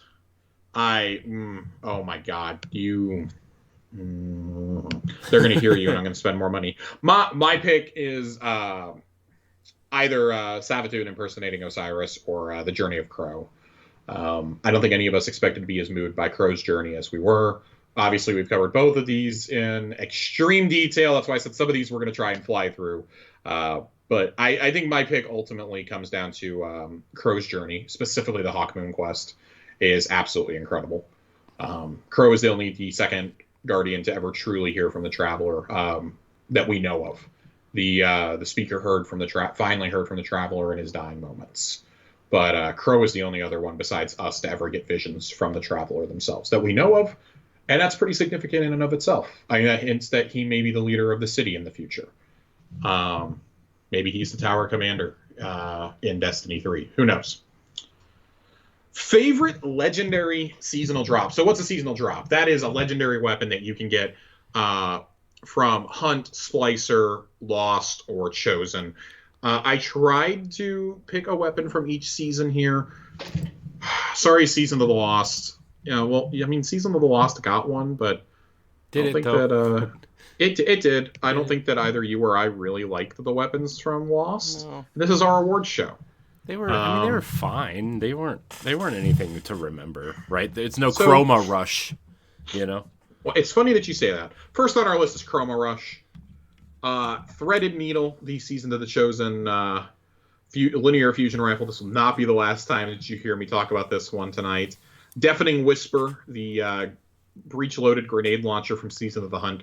I had to have something from Hunt in here, and I don't feel great about this pick. Why? But you don't have to. I had to. You don't have to, Josh. Grid Skipper from Season of the Splicer, the 540 Void Pulse that you can get. Code Duello from Season of the Chosen. And Wolftone Draw, the bow from Season of the Lost. I think that Corey's reaction when I started introing all this kind of gives away what both of ours pick is here. I feel like it's got to be Chroma Rush. I mean, Chroma Rush is good, but you get a Code Duello with cluster bombs on it. It's pretty good. One better. You get a Code Duello with Impulse Amplifier and Lasting Impression with those Wolfpack rounds now. Yeah. So it hits, and then when it blows up, then the Wolfpack rounds trigger. Mm-hmm. Yeah, it's already the highest EPS legendary rocket launcher in the game. Yeah. I mean, yeah, if anybody's running Gallahorn with you, that's going to become... I think I'm going selfishly based on aesthetic here. Yeah. Honestly, I think Splicer overall had my favorite aesthetic of the whole yeah, those weapons were in terms of the weapons. They felt like they really were like kind of like kit bashed together by Mithrax's Group of Fallen. I really, really like these, but everything had its own distinct feel, I think, which I really liked. Do we have anything else on these? No, I feel like these first couple we can just kind of fly through. Yeah, I mean, I think Chroma Rush is like it's great as an auto rifle connoisseur, sir. Yes, Chroma Rush carries me through a lot of high-end content. I'm looking forward to being able to do weapon crafting, but trust me, Chroma Rush will be in my arsenal for the day one pyramid raid. Favorite season of the year? I'm going to let Corey answer this first because I have a feeling I may have a different answer than him. So in terms of like, take everything into account: the weapon suite, the armor designs, the activities, the story beats, the characters we focused on, things like that. Take all of that into consideration here. Man, I mean, Chosen was pretty good. Battlegrounds is a pretty cool event. But also, like, Splicer had the coolest looking levels, the coolest looking weapons. The armor was pretty cool, especially when you got the ornaments for them. Oh, the ornaments completely changed the look of them instead of just upgrading the look. Totally different. Yeah. I think I'm going to have to go Splicer. I mean, the event wasn't the best. I would give that to Battlegrounds, but everything else was like real solid. There's a reason why Battlegrounds is sticking around in the Vanguard Operations playlist, right? Yeah. We were not so different then. My pick is Splicer. I thought for sure you were going to go with Chosen. Nobody in their right mind is choosing Season of the Hunt. If you say you like the Wrathborn hunts, you're lying. You're a liar. There's a category later on that I deliberately removed Wrathborn hunts from after I wrote it out, and I was forced to do a couple the other night because I was trying to get a very specific roll on something, and I was like, Christ, this is bad. Yeah, I'm gonna go with Splicer as well. I think what override may have lacked. I actually didn't mind the overrides. I minded the insane grind to get to level 30 with the Servitor before the end of the season so that I could get my title. I did mind that get my seal pin. Really, I did mind that. But I think what Override may have lacked in variety, it made up for with the Override Last City mission and the expunges. I'm actually very sad to see expunge go. I kind of wish that like we could at least keep expunge Delphi in as a strike, add a bunch more enemies into it, and I think that could be a viable strike. I would love to see that thing on Grandmaster difficulty. That would be the most absurd thing that I've ever seen in this game. I think it would be Corrupted 2.0, but as they say, just because something's vaulted doesn't mean it's gone forever. I think there is hope that maybe we get a greatest of playlist down the line, and maybe that's brought back. Favorite new perk introduced over the course of this year. I solicited some input for this one from everybody's favorite Titan, A1 Johnny. He had to help me out. I had to call up my weapons master. I have to go back through his lit. He sent me gigantic explanations about all of his choices at like 2 a.m.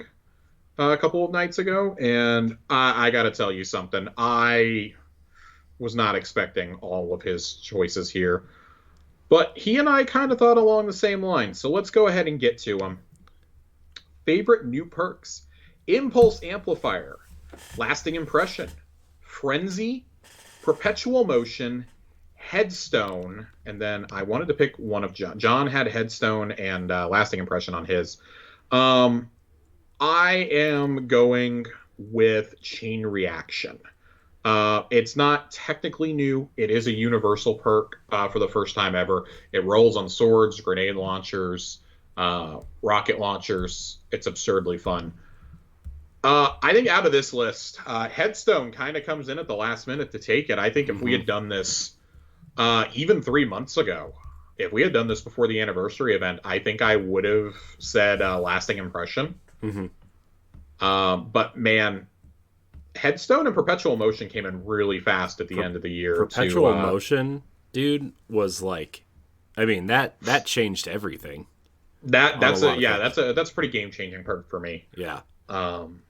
But Headstone is... I'm going Headstone. Headstone is really the first perk that I think is meant to work with the 3.0 subclasses, specifically with Stasis. If that is a peak at what we can expect in future updates for like Void, Solar, and Arc based perks, holy shit, I can't wait to see. Like maybe you get a headshot on something in the future, and if you're running an Arc subclass, boom, an Arc web shoots out. Well, that could even be like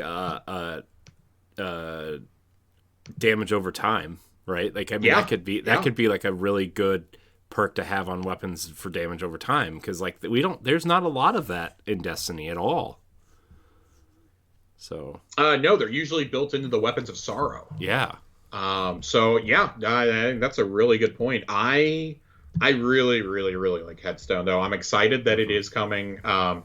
If you haven't watched any videos of the preview that was given to content creators a few weeks ago, at this point, I'd probably say just go in dark. But I will reveal one thing that Dado talked about in his, and that was a craftable Stasis SMG that had Headstone as a perk.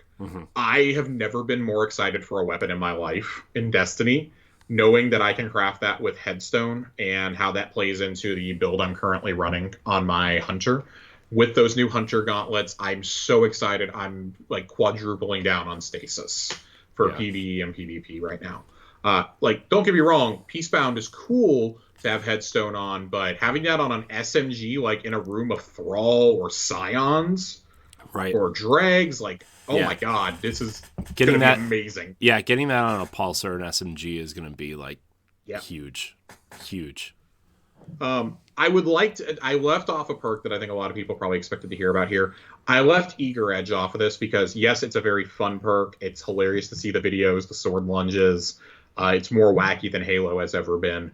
I left it off though just because simply like it doesn't have a huge use as an actual perk outside of trying to speed run through things or flying across Crucible levels. Yeah. So I personally left it off of this list. If we talked about funnest perk though, that and Chain Reaction would be neck and neck for me. Chain Reaction on a sword is fucking bonkers to see. It can roll on the dungeon sword, and that is just wild. Yeah. I love that. But moving right along, favorite game updates. I think there's a few ones here. So the Season 16 Trials revamp, That the was a great 30th one. anniversary mega update that we got, Also a good one. probably the biggest sandbox change we've ever gotten in the game. The introduction of elemental well builds, which I think we're all finally starting to grasp a little bit more. It seems like with Lost, they really refined those coming out of Splicer, especially with Stasis. So I made sure I bought up every single mod I could for the upcoming 3.0 subclasses. Highly encourage you to go do that at those vendors if you have not done so already. The customization of Stasis through the aspects and fragments, I think it's been a big one. And as we talked, of course, perks like Headstone. Moving acquisition of new exotics to the legendary Lost sectors. And making legendary Lost sectors a permanent thing rather than a limited time thing that we did during Season of the Worthy. The one good thing that ever came out of that season. And gilded seals. So you can keep re-earning things like your Dredgen and your Dredgen, Unbroken, Deadeye is a new seal introduced this season that you can already gild. Things like that. If I had to pick, man, it's really hard because I think for me it comes down to if the customization of Stasis doesn't work, we probably don't get subclass 3.0. But the Trials updates literally saved that mode. That mode was really close to being taken out permanently. Just like I would say Gambit was pretty much on death's door also until today's update. Yeah. So for me, I think I give this one to Stasis. Yeah, man, it's all of these updates are so good though, and are in their own ways game changing. Yeah. I mean, I really like the 30th anniversary update, though, too. For the sandbox, yeah. I agree. I think I'm going to go with that, actually. That's fair. Just because, I don't know, Titan Stasis stuff, as great as, the build is and how I think it's going to change drastically in the coming weeks and months, right? Stasis, to me, just felt like Striker Titan with ice again. And yeah. I just wasn't. I agree. That. I'm definitely playing on probably the class that allows you the most customization. Yeah. With it right now and the most fluid perk combinations. There's no reason for me to run anything else. If I'm the only hunter, there's no reason for me to run anything else right now. I'm hoping that changes next week with Void 3.0. That I now have a variety of things to choose from in the in-game. 3 out of 4 isn't bad. Yeah. If I can run Stasis, Void, or Golden Gun, cool. There's something for everybody. The more hunters you have, the more variation you can have, obviously. Right. I just think, obviously, we need to see how the subclass 3.0 pans out, but I think right now that's my pick. I may have a different answer later on in the year. Yeah. I'd love to see how much I'm cursing out. God damn it. We let Stasis do all this, so now everybody else is running around with all this bullshit. Right. I have a feeling I'll be saying that the first time I play Trials here in a few weeks, so... For right now, my pick is Stasis, and Corey's is the anniversary update. Yeah. All right. Favorite new activity of the year. These are all pretty much seasonal activities. I didn't really pick anything because, I didn't think that the Exo Challenge or Empire Hunts were things that we really wanted to think about again. Empire Hunts were bad. They fucking suck. I hate those things. They fucking suck. I stopped, after it was, there's a couple things that required you to do them, early on, and I did those, and I was like, I'm done. I'm not doing any more of these. I love Varix. I hope Varix gets a bigger role at some point, but Empire Hunts suck.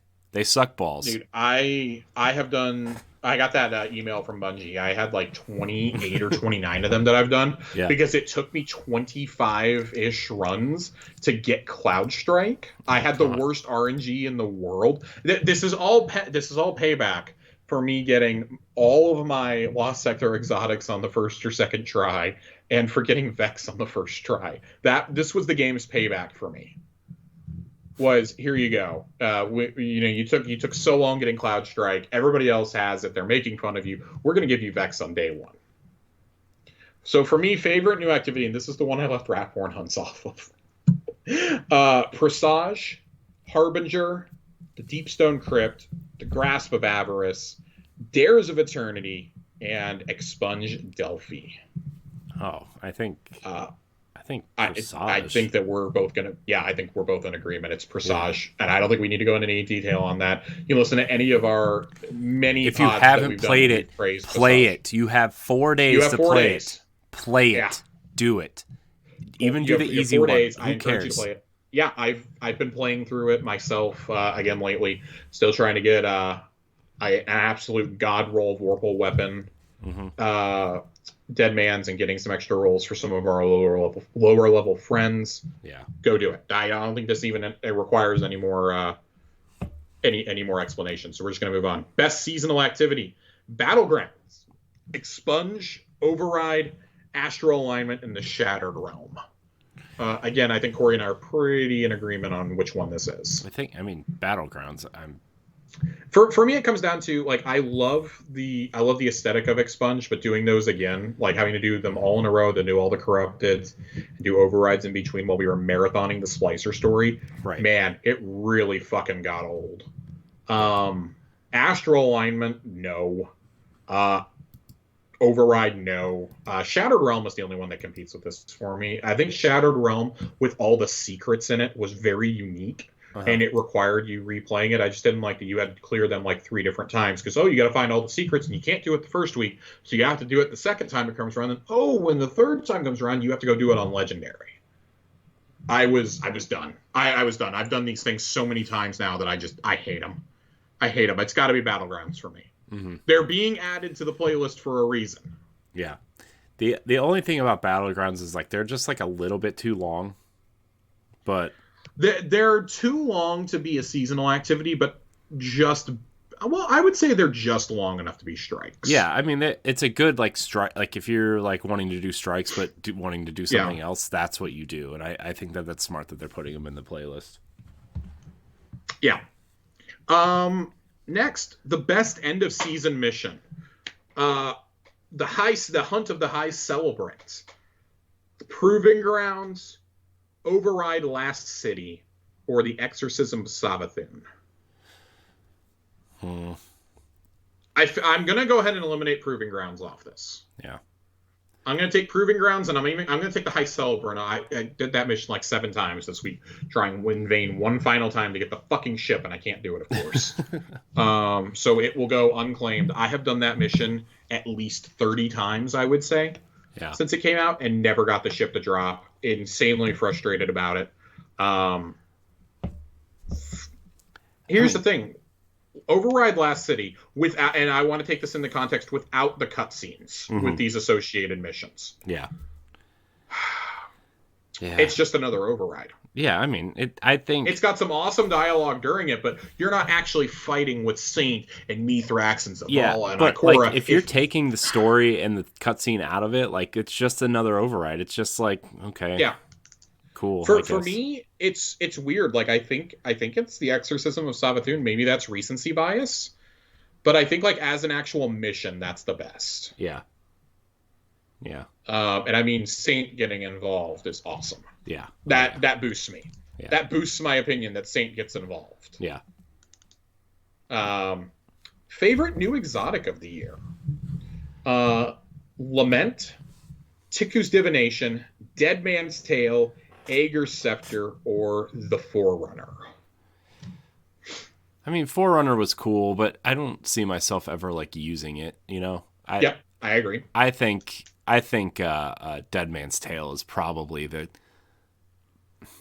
it's the one that I like the most out of all of these. Yeah, I think it's my favorite one to use. I think my favorite one in execution is Aeger's Scepter. Yeah. That is an absolutely wild gun. Yeah. No, I agree with you. The ones that out of those that I like to use, I think Dead Man's Tale is definitely the one that I think it's the most. I would agree. Dead Man's, especially if you get that God roll on it, it's just, oh my gosh, it's awesome. Favorite pursuit weapon. Of course, pursuit weapon is defined as the ones you had to earn from the vendors over the course of the year. Our choices are Adored, Salvager Salvo, Null Composure, and Ascendancy. I'm going Salvager Salvo. Yeah, that's what I was going to pick too. It's Chain Reaction is just so much fun on that gun. Yeah. With Ambitious Assassin. Yeah. It's great. It's absolutely great. I love it. It is such a useful weapon for ad clear. I like Null Composure, but I feel like Null Composure only got good because of the changes they made this season. It was not actually good in its debut season. Yeah. And Particle Deconstruction definitely helps that gun. Yeah. I like Ascendancy. I actually use Ascendancy quite a bit, but I think I still slightly prefer... Because if I'm not picking up orbs, I'm not doing my maximum amount of damage with it, with Explosive Light. I still prefer to use my Godworld Code Duello instead, and then Adored, I'm not a sniper, but it's still pretty close to a top tier sniper. It's like an A level. It's not S tier, but it's like A tier maybe, like lower A tier. It's a great sniper. It'll get you out of a lot of jams. Yeah, I guess Salvagers is it for me here. Yeah, I agree with you. All right, best character arc of the year. Elsie Bray, Savathun, Saint 14, Crow, Keitel, or Mithrax? Oh my gosh! I mean, man, it has to be. It comes down to two. It comes down to two for me. I feel like it has to come down between Crow and Saint, right? I feel like. Oh, okay. We're different then. Are we? Okay. Like, figuring out, like, quote unquote, finding out who Stranger was in Elsie Bray, right? Like, that was such a cool kind of conclusion to that. That was a cool fan theory that we suspected for so long already. Yeah. Like, that was cool, but it didn't really play into, like... I mean, the Stranger could still just be a time-traveling guardian without being Elsie Bray, and it's wouldn't, like... Yeah, her being Elsie Bray has no effect on the story, at least at the moment. Right. Yeah, I mean, I think it had much more of an impact on the lore, if anything. Yeah. Which is fine. I would agree she's definitely lower on my list. For me, it comes down to Crow or Savathun. Yeah, I mean, like... The twist of learning that Savathun was Osiris was so fucking wild when it actually happened. Yeah. We had our suspicions in Chosen when the Crown of Sorrow was found, and Osiris was like, "Don't you touch it! I'm coming to get it." We had our suspicions then, and then it was confirmed in Splicer. And I think, because I debated if I was going to put Savathun or Osiris on here, but knowing that it was Savathun the whole time, the events of Season of the Lost, the events of Presage, even like reading some of the lore cards, it just hits so differently now, knowing that was Savathun the whole time. Yeah. And then you have Crow's Journey. There's a reason why I thought that was the best story, one of the best story beats of the year. Man, I go Savathun. Man, man, I've kind of forgot about some of the things that we talked about, like the song being sung in the city, and then we saw the blights in the tower where nobody seemed to notice except for us. That's still one of the weirdest things I've ever seen. I know. There's just one floating in between. There's literally a blight floating between Zavala and Shax, and it's just like, whoa, what can I do for you, Saint Guardian? and Mithrax have a cool story together, I think, and I think the cutscene with Saint is arguably the cutscene of the year. Yeah, where he's finally told the truth by Mithrax, how they view him. But I don't know. Like, I think he has a really solid character arc, but his unfolded largely over theirs unfolded over the course of a season. And it was cool to finally see Mithrax in the flesh and things like that outside of 0 Hour, but the Savathun and Crow storylines took place over an entire year. It took us 15 months to get through their stories. And I don't know, like, it's pretty clear that their stories are going to continue on into the next expansion also, whereas Elsie's going to sit on the sidelines. Keitel, I mean, I would even put Keitel arguably in third place. She goes from, wanting to dominate us and us to serve her to being a begrudging ally against Savathun. Now, I fully think that she'll turn against us in the future. Yeah. But for right now, the piece is there. I don't think you can go wrong with any choice between Savathun, Crow, Keitel, or Saint. I think they've all had. I think Mithrax is a little behind them, and then Elsie is a distant final spot. Yeah. I almost didn't include her on here, but I neglected a ton of Beyond Light stuff when I started looking at it. Yeah. Man, I don't know, man.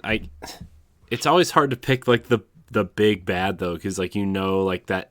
Like, yeah. even though you don't know what the twist is, you know that there's some sort of twist there. This is also, I would also say this in defense of the pick of Savathûn. This is the longest we've ever had a major antagonist in the universe. Yeah. Oryx we heard whispers of during Crota, and then boom, he was here and we killed him. Yeah. Savathûn they've been building up to. I mean, yeah, we had the Books of Sorrow and everything. We had Savathûn's song as a strike. But really, we've known since the events of the Dreaming City corruption that she's coming. Mm-hmm. We've been building to this for, God, just at least in Destiny 2 since Forsaken. Yeah. Really, you can say we've been building to it since the Books of Sorrow. Yeah. So, and I think she's lived up to the hype so far. Yeah. Even without stealing the light. Yeah. So. Yeah. I think you've changed my mind on this, Josh. I'm not trying to change anyone's mind. I'm not saying you're doing it on purpose. I'm just saying, like, I think you are. So, Savathûn, man. You know what? I'm going to go with Savathûn. Savathûn. Ooh. Best new exotic armor.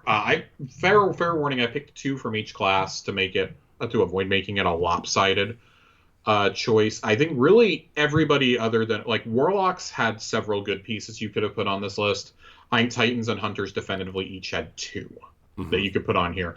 And I'm taking into account the current state of said exotic. If it's been nerfed into the ground, it's being treated as it was nerfed into the ground, not how it was when it was OP. So that means for Hunters, the list was pretty small here. I couldn't use Star Eaters or Radiant Dance Machines. So without further ado, Curious of the Falling Star, Mantle of Battle Harmony, Omnioculus, Mask of Baccharis, Necrotic Grips, and Precious Scars. Man, I have to give mine to Mantle of Battle Harmony. Just the way that has affected Warlock build crafting. Yeah. When you're running a well, you're running stasis, etc. Like if you're running Aegers, you absolutely want to have that on there. Just, let your super get drained, get your turn constantly refreshing abilities. Falling Star is cool because it made Thundergeet finally worth using in PvE. Mm-hmm. And I do think it's an amazing exotic. It's probably my number 2 pick on this list. But man, Mantle of Battle Harmony has gone from being something that was just like, oh, this looks kind of cool, to fuck, this is actually kind of essential. Yeah. If you play a Warlock, you absolutely owe it to yourself to have that. That is one of the most valuable pieces of Warlock armor. Yeah. I would say the 3 chest pieces on this list actually are probably the 3 most essential chest pieces for those respective. Well, Warlocks also have Phoenix Protocol, but yeah, they're arguably the 3 most important chest pieces for those respective classes. Yeah. For endgame content or for high-end PvE. Yeah. I mean, I think it just depends on what class you main is what. It absolutely does. Like the Titan chess piece, like for me, is like the chess piece, right? I mean, right. It makes running Striker Titan like not a slog. Yeah, I definitely agree. It made Striker Titan finally viable in PvE.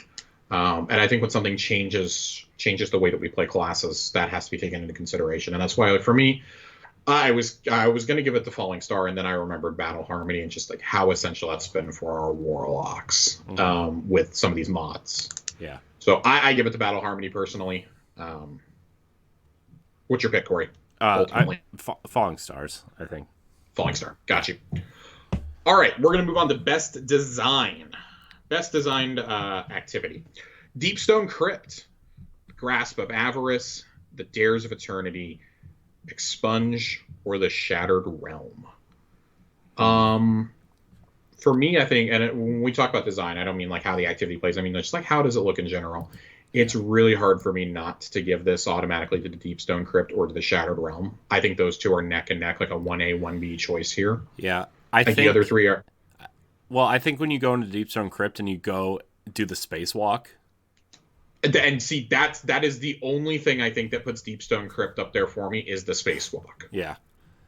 With the Deepstone Lullaby playing, the way your guns sound out there, the way you're moving around, like that you're jumping, is man, it's incredible. That's probably my favorite sequence of the whole year. My favorite encounter of the whole year is the spacewalk.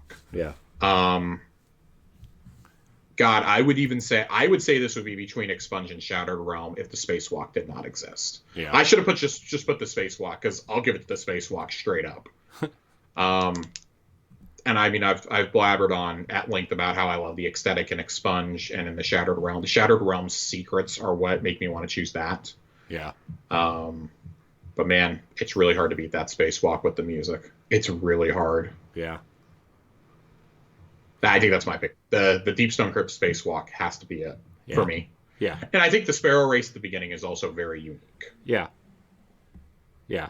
It's maddening, but it's but it's an interesting thing to add, right? I mean, it's not being chased by a wall of fire, like Scourge of the Past, but it is something. Well, this next one is probably my favorite one that we get to talk about tonight. Because I think that I wanted to come up with a funny category. I was really struggling for something funny to think of when I couldn't fall asleep, and I'd been up for about 30 hours. Jesus. I went with most maddening grind. Having to grind a god-rolled threaded needle 2 seasons after you deleted stacks upon stacks of them during Chosen. That's all that dropped during Chosen when I was trying to get a code to Wello, and oh man, it really hurts my heart knowing that I probably deleted the god roll so many times. I still have not gotten a god roll. I probably will not. I have at least have one with Warple now, but I probably will not get one with a god roll before we go into the next expansion, unfortunately. The High Celebrant mission for that fucking exotic ship.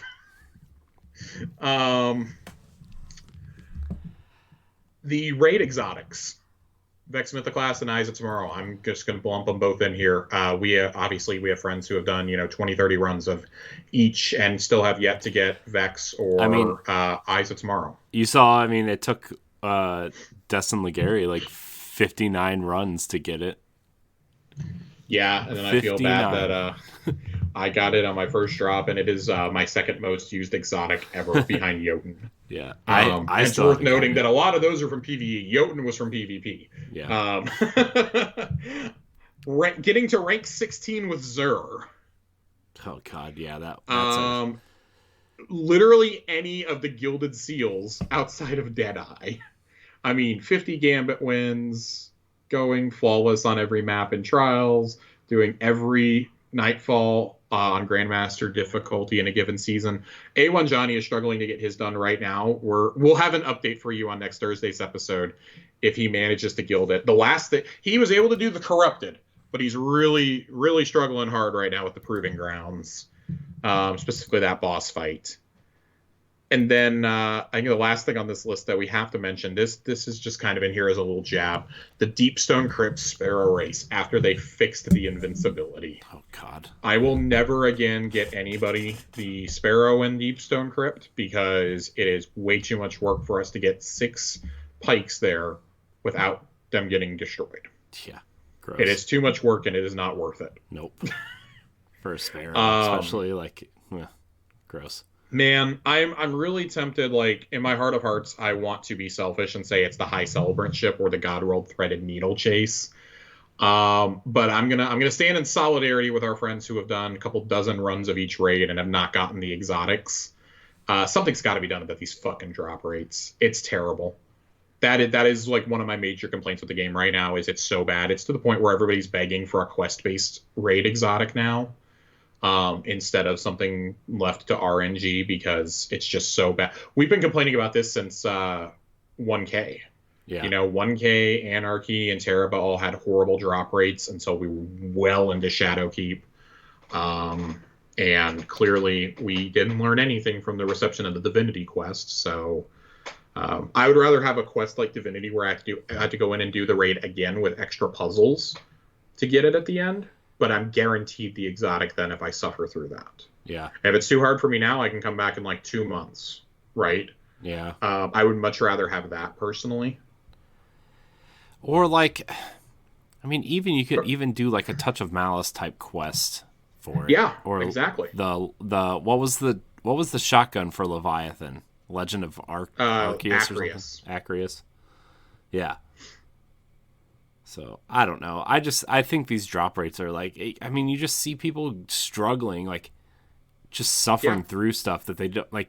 I mean, maybe they like the raid. I'm not saying they don't like it, but like once you get into like 20 and 30 runs of a raid, you expect to get something, you know? So, man. Yeah, so I go with exotic drops. That's got to be it. Yeah, I mean that's clearly the winner. Best PvE endgame weapon that can drop, and this isn't necessarily the meta one that can drop. These are ones that we personally enjoy. I did put several on here. It bothers me so much that I have three of my 6 on here are all hand cannons, and I really just hate myself for it. Do you? I really do. Because I don't like hand cannons. But Adept Palindrome, Adept Hung Jury, Time Lost Fatebringer, Darkest Before, AS Luna, and I wanted to represent Deepstone Crypt in some way. I have Succession on here from Deepstone Crypt. Out of all of these, I mean, I think I know what both of us are going to choose, and it's Adept Hung Jury. Mm-hmm. Oh yeah. That's got to be it. I it's think the for only. me personally, it's like the only one that I actually tried to grind for. Yeah. I mean, getting the God rolled Adept Hung Jury. I mean, I have Box Breathing and God, I forget what else I have on it. But I have box breathing and something else on mine, and it's just so. Oh, box breathing, explosive payload, I think is what I have on mine. Yeah.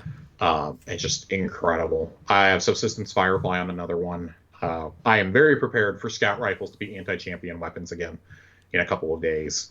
God knows I have enough scout rifles in my vault. Jeez. My runner-up personally is I do really like Darkest Before, and I mean if I was going to pick a hand cannon out of these, it would be AS Luna.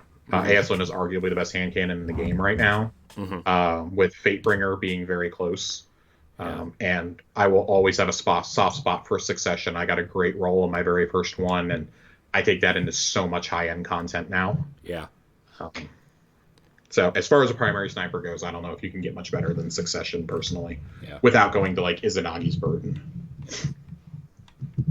Best PvP endgame weapon. We're getting here towards the end of the list. I've got 4 more after this. PvP endgame is, of course, defined as anything that is Trials or Iron Banner.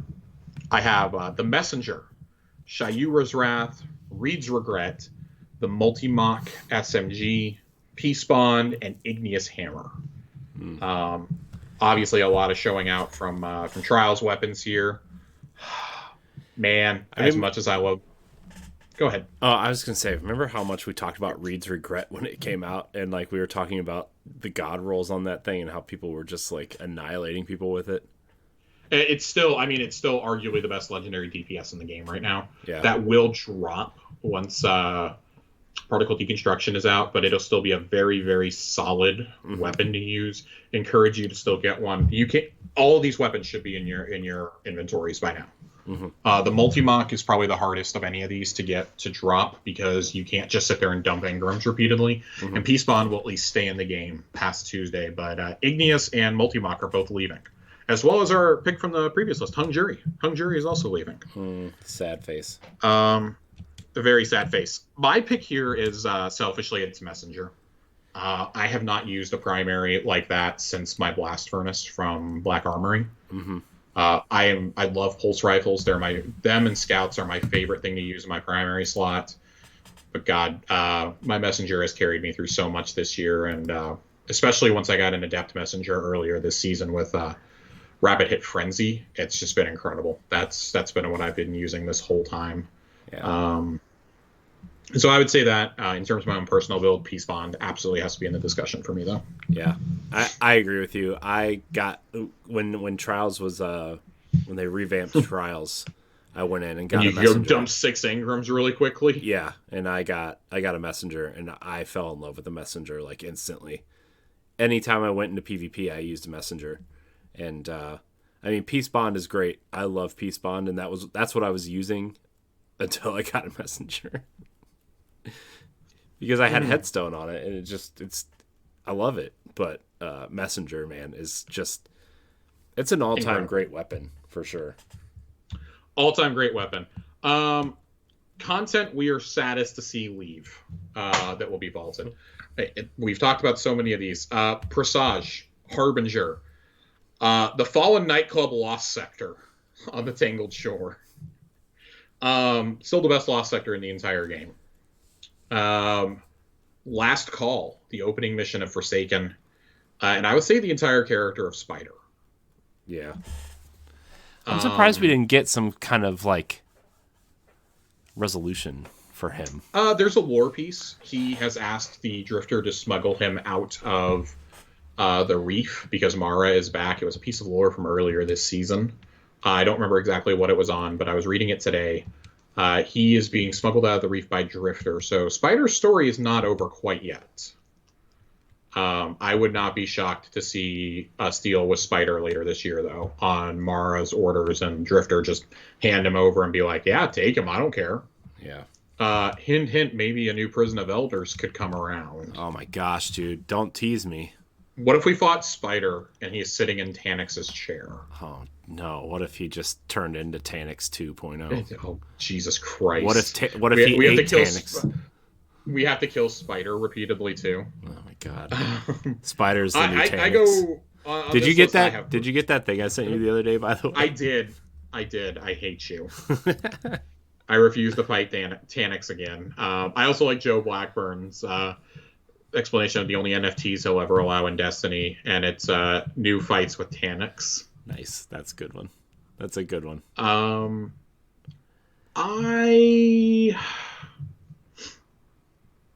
I go with Presage.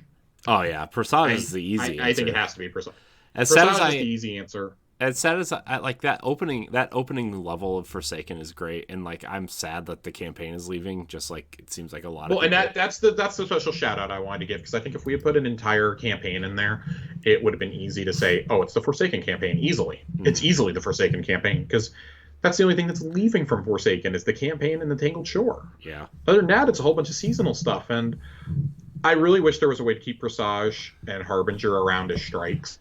And there's unfortunately, I guess, not a way to do that right now.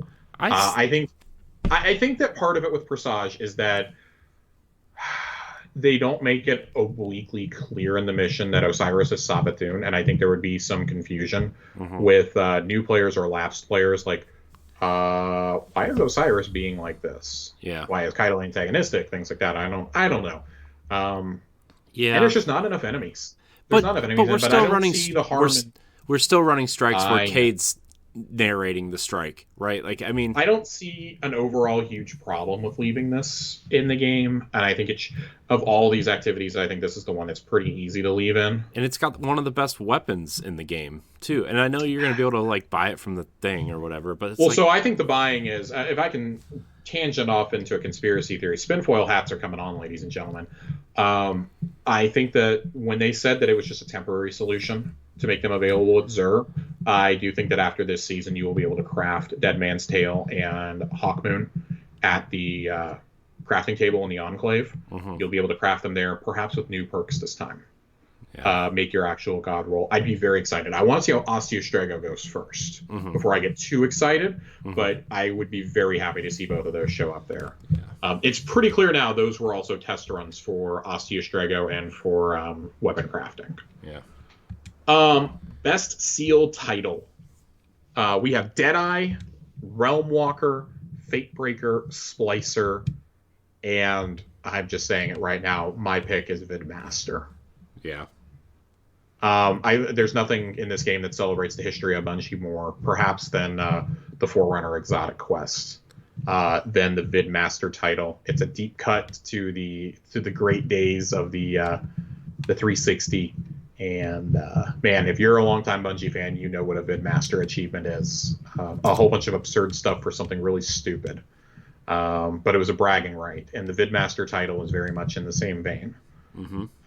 I go Vidmaster here. Yeah, Vidmaster. I mean, come on. And like I promised, we're going to end with 2 lore awards. We're going to go favorite lore book first. A Tangled Web, which is the story of Crow and Glint. Empress, which is the tale of Keitel as she comes to, when she's on Tortoball, all the way up until she comes to the Sol System after learning about Gaul's death. The Captain's Log from Presage, which tells us the story of Gilgamesh and Katabai. Beneath the Endless Night, the Season of the Splicer seasonal book, and The Dark Future of Elsie Bray. This is a difficult one. Yeah. This is a really, because I think each of these tells a really compelling story. For me, I think it actually comes down to Empress or The Dark Future. Dark Future is almost a great cop-out because it's something that doesn't actually happen in-game. Yeah. But it does like we said earlier, Elsie is really hard to nominate for Best Character Arc. But here, I think she almost, if Empress wasn't so strong about Keitel's background, I think that Elsie would actually run away with it here. Yeah. I think that's actually my pick. I think Dark Future is my pick. I mean, here. Yeah, I think Dark Future is the pick here. It tells a unique story, as does the Captain's Log, but the Captain's Log is really contained within the story of Presage. Mm-hmm. It's helping you uncover the mystery of what actually happened there, with the Crown of Sorrow and everything else. And Callus has gone missing. Of course, I think Callus is coming back in a few days. But the Dark Future, man, pretty bleak shit. I think kind of gives us a hint as to what we're going to be fighting going forward. This is what would have happened if we had succumbed to the darkness and not overtaken it ourselves. Yeah. That we are continuing to be the inflection point.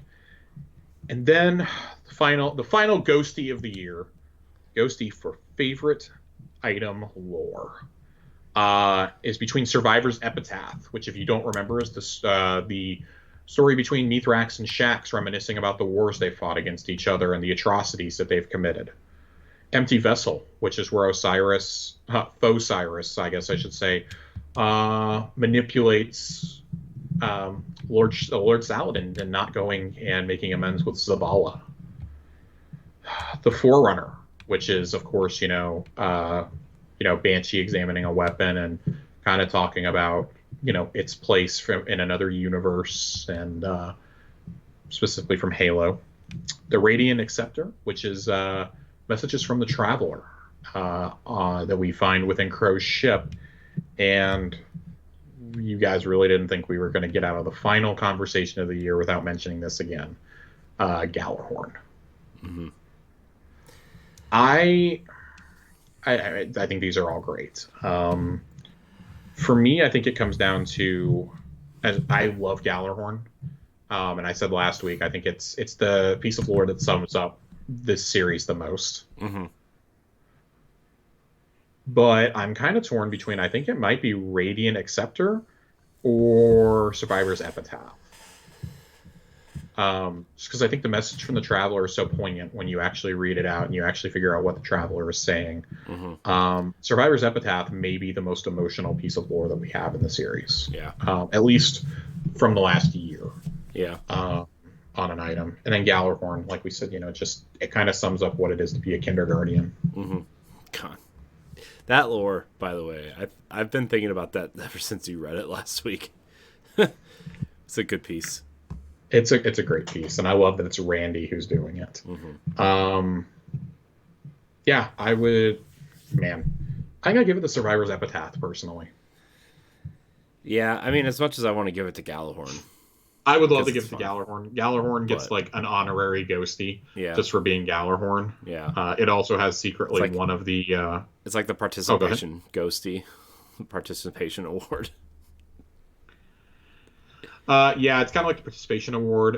In so many categories, like Pack Hunter could have easily gone up for best mod, or best new perk, but I was like, oh, that would kind of dominate things. So we're gonna leave exotic perks out. Yeah. Yeah, no, this is great. I love this. Yeah, it's a good one. I agree with you. And with that, I think that concludes. Not just the Ghosties, but that concludes God. Beyond Light here at Tower Casuals. It has been a wild 15 months of content, of growth. We've gone from, averaging a fairly meager amount of listeners to, there's a lot of you that tune in each and every week now. Yeah. Thank you for, continually listening, for spreading the show that we do, for your kind words that you tell us. We do see your messages, I promise. Yeah. For interacting with us. And I really, I just can't say enough. That's been the majority of this show's run it's been Beyond Light and the lead up to Beyond Light. Going into Witch Queen is brand new territory for us. We're much better at this and more versed in Destiny. It's gone beyond just a hobby game for me, something that I play, once or twice a week. Something that I'm doing build crafting, and I have a whole group that I play with. When you guys have gotten to meet so many people in that group that we play with, and it's kind of taken on a life of its own. I am much more invested than I was when we started. At first, I was I like Destiny a lot. I play it pretty religiously. Let's do this. And man, the lead up to Beyond Light, the last 6 months especially, it's been just a wild ride with the anniversary. I mean, we started getting the massive TWABs back in beginning of Season of the Lost, and they never really let up. Yeah, we've continued getting them, and I know that it probably is pretty funny. You can be like, oh well, they talked about whatever the Bungie blog was, and it's something that I'd like to start moving away from with the Witch Queen a little bit more. Just okay, we'll talk about big things, but let's move into a more central topic, kind of like we did this week. Tackling the story beats again. I'm ready for us to not have to go through another 6-month season, hopefully ever again. Mm-hmm. That makes it really, really hard to do quality content every week, I think. But when we have, we get done with the story beats, and it's oh, okay, well, we're prepping for next season now. We're talking about, some end game pursuits we're doing. Oh, what are the things I'm really grinding out for, so I don't have another threaded needle situation next year. Yeah. But never letting that happen again, ever again. I gotta clean out my vault. Speaking of, I gotta make some space. But thank you so much for joining Corey and I on this, at times, turbulent year. Not even year. Turbulent 15 months of Beyond Light that we've gone through. Yeah. It's been really crazy watching this show grow. And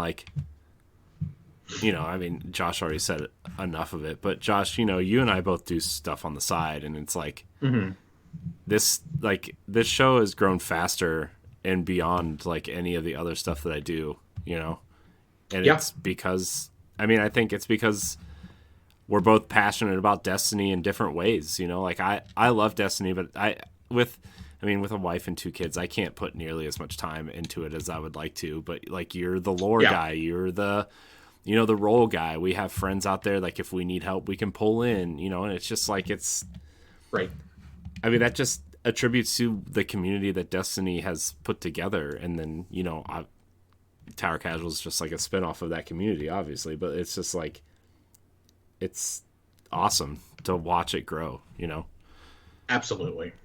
And I'm expecting it to grow even more with the Witch Queen coming up. So we've noticed we seem to hit inflection points whenever a new season starts. Mm-hmm. So I'm very curious to see what the what it looks like over the next couple of weeks. We have the last big spikes. We had one for the Witch Queen announcement. Before that, it was the Vault of Glass breakdown that we did with the raid team. And I'm looking forward to seeing what comes. There's new seasonal activities. There's new 6-player activity within the Throne world. There's the whole legendary campaign to talk about. Mm-hmm. It's kind of a preview of the next couple weeks, I guess. Yeah. Is what we should talk about real quick before we get out of here. I'm aiming for next Thursday to, and I hope that we're both able to set aside enough times and the server is stable enough for us to get through the campaign. I will be doing my first playthrough on Legendary, just because I need to try and power level for the raid, as evidenced by the 55 bounties I have on my hunter ready to go as soon as I get the artifact. We probably will not touch much on the intro to the season right away. I want to be really clear about that. We will probably save that for the following week, just so we can spend all next week talking about the campaign. It's probably going to run a little long because it will be entirely about the campaign, but we're going to have to talk campaign. We're going to have to talk initial impressions on weapon crafting. We're going to talk about Hive Guardians. Hopefully we can both talk about Void 3.0. There's just so much to get through that week. And then the next week I want to be, again, more progression on learning those things when we're about a week and a half in, but also, we got a raid coming up. We got a raid trailer to talk about. My hope is to be able to get some of the guys in for a special episode in between the raid and what will be episode 3 of the Witch Queen, to get some of the guys from the day 1 team when we clear it to hop on and do a reactions pod with me. Maybe 3 or 4 of us can sit down. We can talk through the encounters, the storyline, the loot, what the armor looks like, the weapons, unique perks, mods, things like that, as well as what we use to clear it. I know we had John on here for raid prep a few weeks ago, but I'd really love to talk about it after we've actually cleared it, give any pointers that we can, etc. And then beyond that, who actually knows? We don't know what exotic quests are going to know. There's at minimum 8 exotics shipping, along with 6 exotic armor pieces too for each class. Like, how do those change things? And like, after we get through the raid, we're probably going to have an Iron Banner going. We're going to have trials going. Like, there's a lot to take in. I'm going on a vacation about 3 or 4 weeks after the expansion comes out, so I'll be in the Bahamas at the end of March, and I'll be on a work trip at the end of March. So. Oh man, so you guys may not get an episode on the 24th, just as a warning. March 24th, we may take the week off. Yeah. There's going to be weekly story beats. There's going to be new loot drops. God, I can't wait to see what happens. It's going to be really fun. I can't wait to sit here and spend 2 hours talking about how great glaives are or how underwhelming they are. Who knows how that one's going to go? Could go either way. The best thing ever or terrible. Could go either way. So if I show up sad, you know what happened. Josh got glaved. Josh got glaved, or they just suck. So we'll see what happens. But that's kind of a preview of what you can expect over the coming weeks. We'll go back to doing lore from the seasons now that we're not in a 6-month season anymore, and there's lore we can actually read. But we will be doing week-to-week seasonal lore from, of course, the lore books, the expansions, and from the weapons. So there we go. There we go. Well, Josh. Well, Corey. It's been fun. Beyond Light has been fun. Our longest episode in quite a while. Oh my gosh, it's almost 2.5 hours. Oh God, I'm so sorry for everyone listening to this. It's okay. They'll be fine. They like it. We had to have the ghosties. We had to do the ghosties. I did not plan on a full Gambit rework getting dropped on me at 2:00 this afternoon. That's fair, but we had to have the ghosties. It's fine. They'll be fine. It's fine. But Josh, let's head out. We have some preparations to do before Beyond Light, or before the Witch Queen. So we do. I want to thank everybody for watching and or listening to this episode of Tower Casuals. If you listen on Spotify or iTunes, leave us a 5-star review. We'd really appreciate it. You can also subscribe to our YouTube channel. Remember, the show comes out every Friday morning on your podcast service of choice. Josh, thank you for your time tonight. As always, where can we find you? Twitter at Josh_Finn 2 N's, and God willing, fingers crossed that Twitch decides to be stable enough for me on Tuesday. If it is stable enough for me on Tuesday and my internet decides to hold up, there is a distinct chance that I will stream the Legendary campaign. I'll be playing through that with our friends Nerd Generalist and Colonel Panic as soon as it goes live. My plan is to be in a waiting room, be sitting there on the intro screen for the Witch Queen, maybe for 40 minutes before. Again, if things hold up together, and do a unboxing of my collector's edition on camera, or at least, read through some of the book there, so that we're not having to devote like 50 minutes to it in a future episode. Play around with some of the objects like the strange coins, see if we can get any audio out of them, things like that. So, but if my internet does not hold up, it does not seem to like running Twitch and any sort of online game at the same time, then I will simply be posting funny clips from my gameplay on Twitch, or on Twitter, excuse me. And we will hopefully, fingers crossed, get the internet completely stable, whether that's with a new router or whatever, in time for raid day. Nice. You can find me at I am Corey HD on Twitter and Instagram, and hopefully we'll get some of this Witch Queen gameplay up somewhere for you. Maybe I'll record my gameplay and we'll just throw it up on the YouTube channel for the heck of it, So, thank you guys so much for watching and or listening. Follow us on Twitter at Tower Casuals and Instagram bigger initiative, I think, going forward with social media. Because I made us a cool Buffer account. So we can schedule things. I will be learning how to use Buffer this weekend. Oh, dude, it's so easy. I'll tell you later. Anyways, thank you guys for watching and or listening. Until next time, we love you. Goodbye. Bye-bye. Bye-bye now.